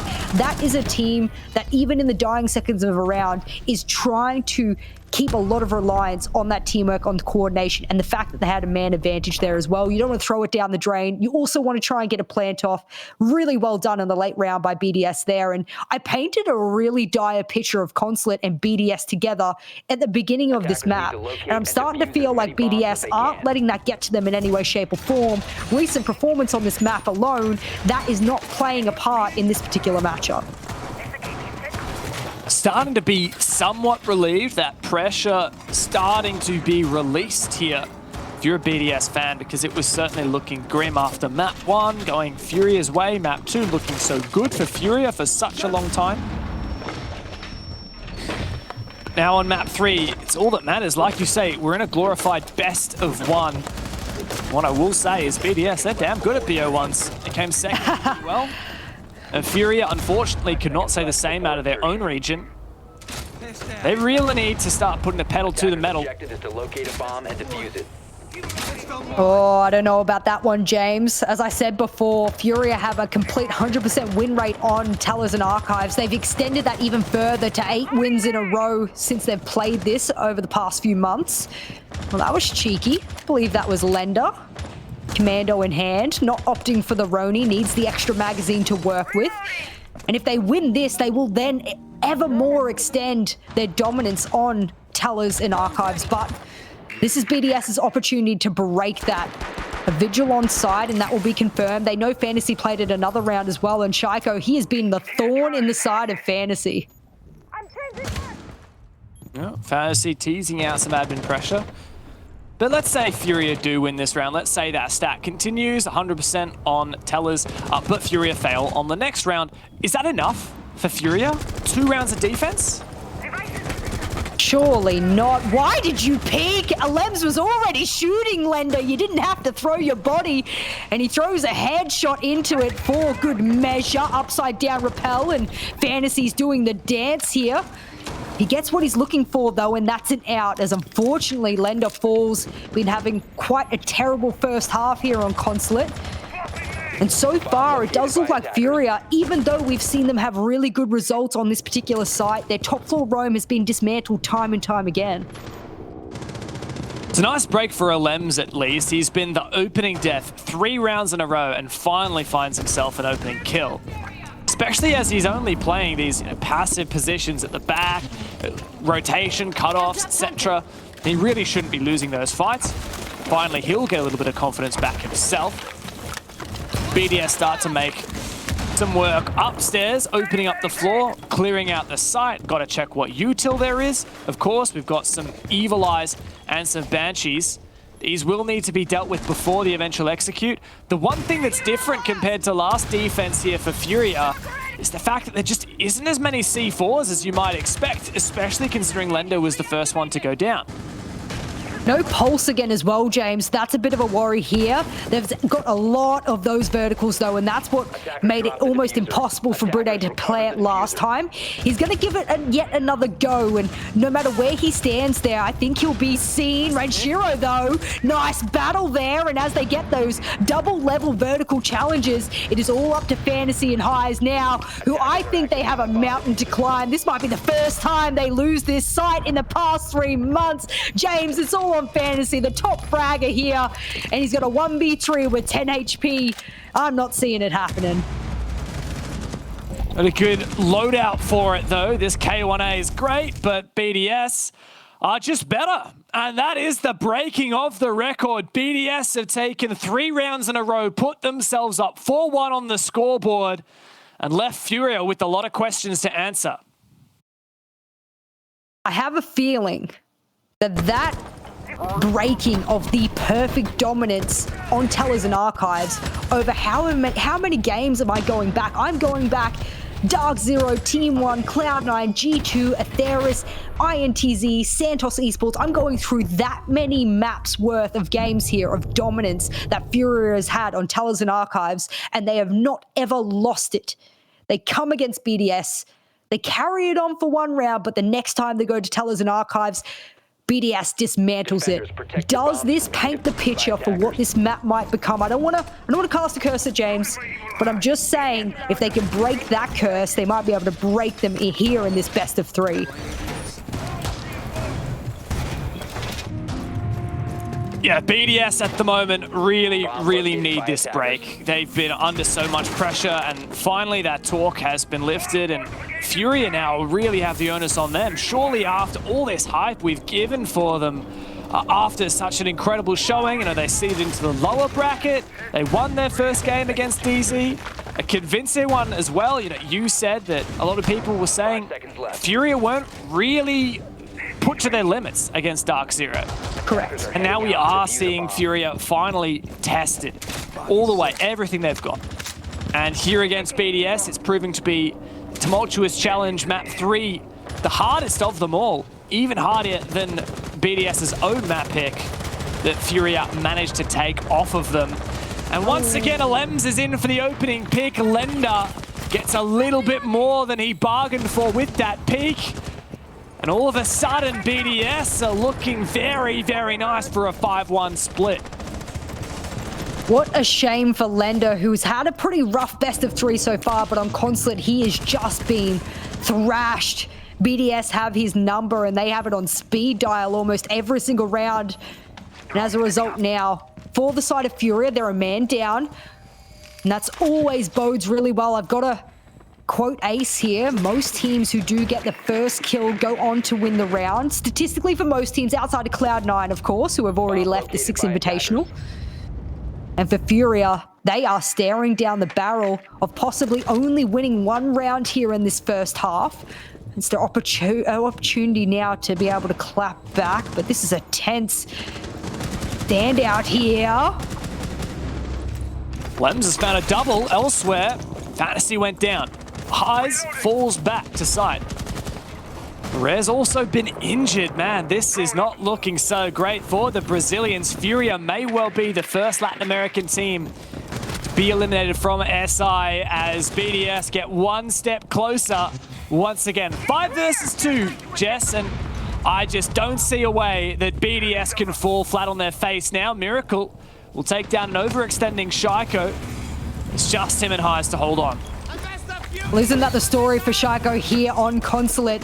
Overextend, overextend, but you know who overextends? It's Miracle, and he puts himself in a position he damn shouldn't have. Highs wants to trade, but he is now in a 1v4 situation. We said the last clutch moment it wouldn't be possible, but with the Elder it might have been, and Renshiro will put him in his place as Furia seemingly were going to dismantle BDS on the desk.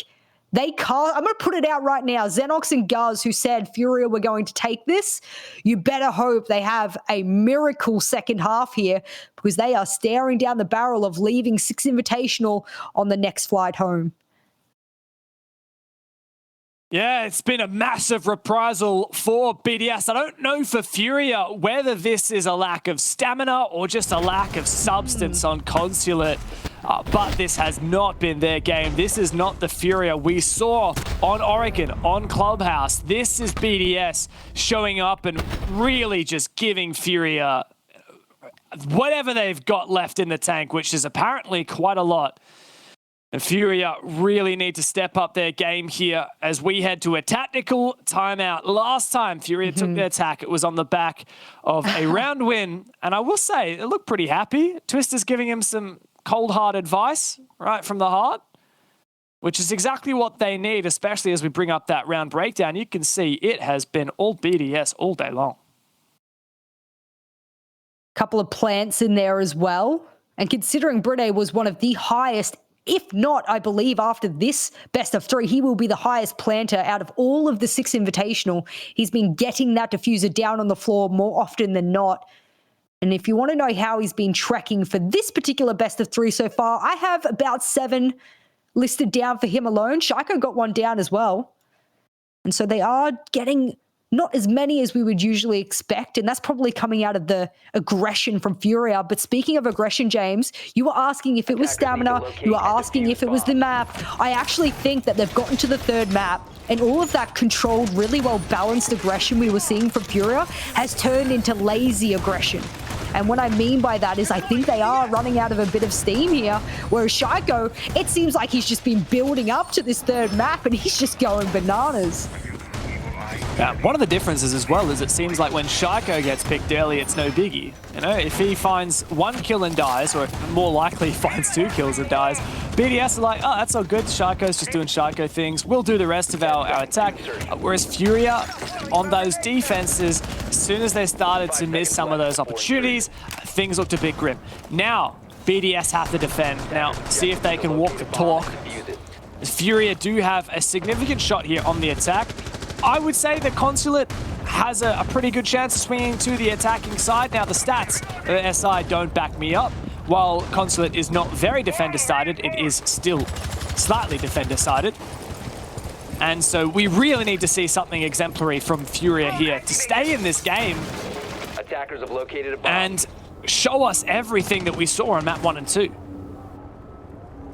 Furia have been a seriously impressive team. They have surprised me time and time again.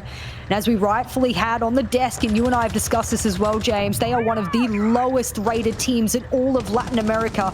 They've come in and they've been able to throw the best European team through the loops, through the different I'm telling you, if the lowest rated team from Latin America can do this to the top rated team from EU, then the depth of Latin America is completely underestimated. And I'm so glad we are finally having international competition, because we are now seeing that, yes, Latin America will truly probably become our overlords. Well, Furia need to prove that they do have this skill that the other Brazilian teams have. They've done some good drone work here against BDS, but it's a massive trek forward. That's a perfect air jab and a perfect shot to clean up Alems. Once again, the opening pick. And his riot is put to an end. Well, this could bode really well for Fury. Getting the opening pick generally will mean that they walk away with a round win, statistically more often than not. So we've started off well here, and you've gotten rid of Alems, who have been trying to run riot downstairs, so they don't have to worry as much about a player being down there. Rafal is the next line of defense here for them. That's why he's expelling as many of his smoke babes as he can. That grenade will almost snuff out his life. As he has one more smoke babe, he won't have time to be able to throw it, as Lender, who had a pretty poor first half, is hoping to redeem himself on the second. And Furia start to step up here on their attack. It's only step one of many that will be needed. BDS still have a lot to go on this round. They still have info in sight. They still have util as well. Sharko seemingly aware of this. CEO repel. What a headshot there. As Lender goes down, BDS another move closer, just an inch closer to that match point they've been seeking. And Renshiro can find another pick as well. Here comes the execute for Furia. A smoke goes through, and no push as of yet, but time is their enemy. Sharko shut down, and BDS still hold on. There's an evil eye though in sight. Bride to hold on and try and deny this, but Renshiro can find the kill. This might be it. Fantasy to force down this diffuser, but there's no one to deny. Is that C4 gonna land? Through the wall, it gets him. Renshiro locks in match points for BDS. And from what looked like BDS might be knocked out in the lower bracket, one of the favorites for 6 Invitational, they have been able to fight valiantly now into the third map. I was worried for them after Oregon. It looked like it was going to shambles, and Furia were just dismantling them left, right, and center. But as we have got through this best of 3 series, it looks like BDS has the stamina to be able to take this one out. This will require the Latin American team of Furia to put 5 whole rounds on the board in a row just to get to overtime. And I do think, unless we see a miracle run, pun intended, of course, with miracle being on the side of Furia, unless we see that run, James, we will have our very first Latin American team going home. And surely it won't be the last. I mean, statistically, it won't be the last, I'm sure. But nevertheless, this is BDS's opportunity to show that EU dominance. Furia have done well so far. But Furia have a massive road ahead of them. 5 rounds will be required to force overtime, and it looks like BDS might have finally found their break. It has been a long, stressful, and intense series for the French, from losing their own map pick and trekking all the way back into this game to Consulate As we go down to Garage Cafeteria, and Furia once again have a chance. Keep their SI hopes alive in this lower bracket elimination match. As I said, Furia have done well to get to the third map against one of the SI favorites. And we felt that they're lacking a little bit of that steam, that little bit panache that we saw in the map 1 and 2. Maybe the stamina is lacking, but whatever it is, now is the last opportunity for the next 5 rounds in a row, as we said, to show that they can put these rounds together, even though they've only been able to put 1 on the board, and that was on Tellers and Archives on defense. Attacking side not boding too well for them, and if you're a BDS fan, this is one of the best outcomes you've been looking for. This roam game for BDS, well, we're yet to see an engagement either way. Good information denial from Shaiko on that roam upstairs, and Furia not looking to engage. For the most part, very centered around this garage push. We've seen some teams go for garage only takes. That's not quite what we see here. As Furia establishing a beachhead on yellow stairs, getting information as to Alems down in antechamber. And Haya starts to push on through, but this is slow. This is ineffective by Furia. Shaiko is still top floor, absolute menace. He's able to get free just for the moment. And you're right, this is just so slow going here from Furia. Maybe they're worried because they are staring down the barrel here of match point, series point, SI point. They will be sent home if they cannot put this together. They've got 1 minute to do so now, James. Maybe even less. If we see a couple of good shots here from BDS, they'll spot that one out over towards the white banners. Rare opens up this triple wall. They have a really good opportunity now to be able to stop BDS in their tracks and flip the momentum on its head. There's only 50 seconds left, and Furia need to keep up the pace. Highs upstairs, looking for this vertical play, but it's been slow. It's been ineffective, and we need to see more. This could be a nade to open the round. There's Brede on the edge of his seat. Shaiko for this flank, and Furia don't know about it. So close, dodging the drones. Here comes the entry. That's the first pick for Furia. The trades come through. BDS is coming up massive. It's all on Lender. He could dial every number in the phone book, but ain't nobody gonna pick up and save him. BDS looking to lock in their chance through this. France is not done yet. BDS take the series and another step towards the championship.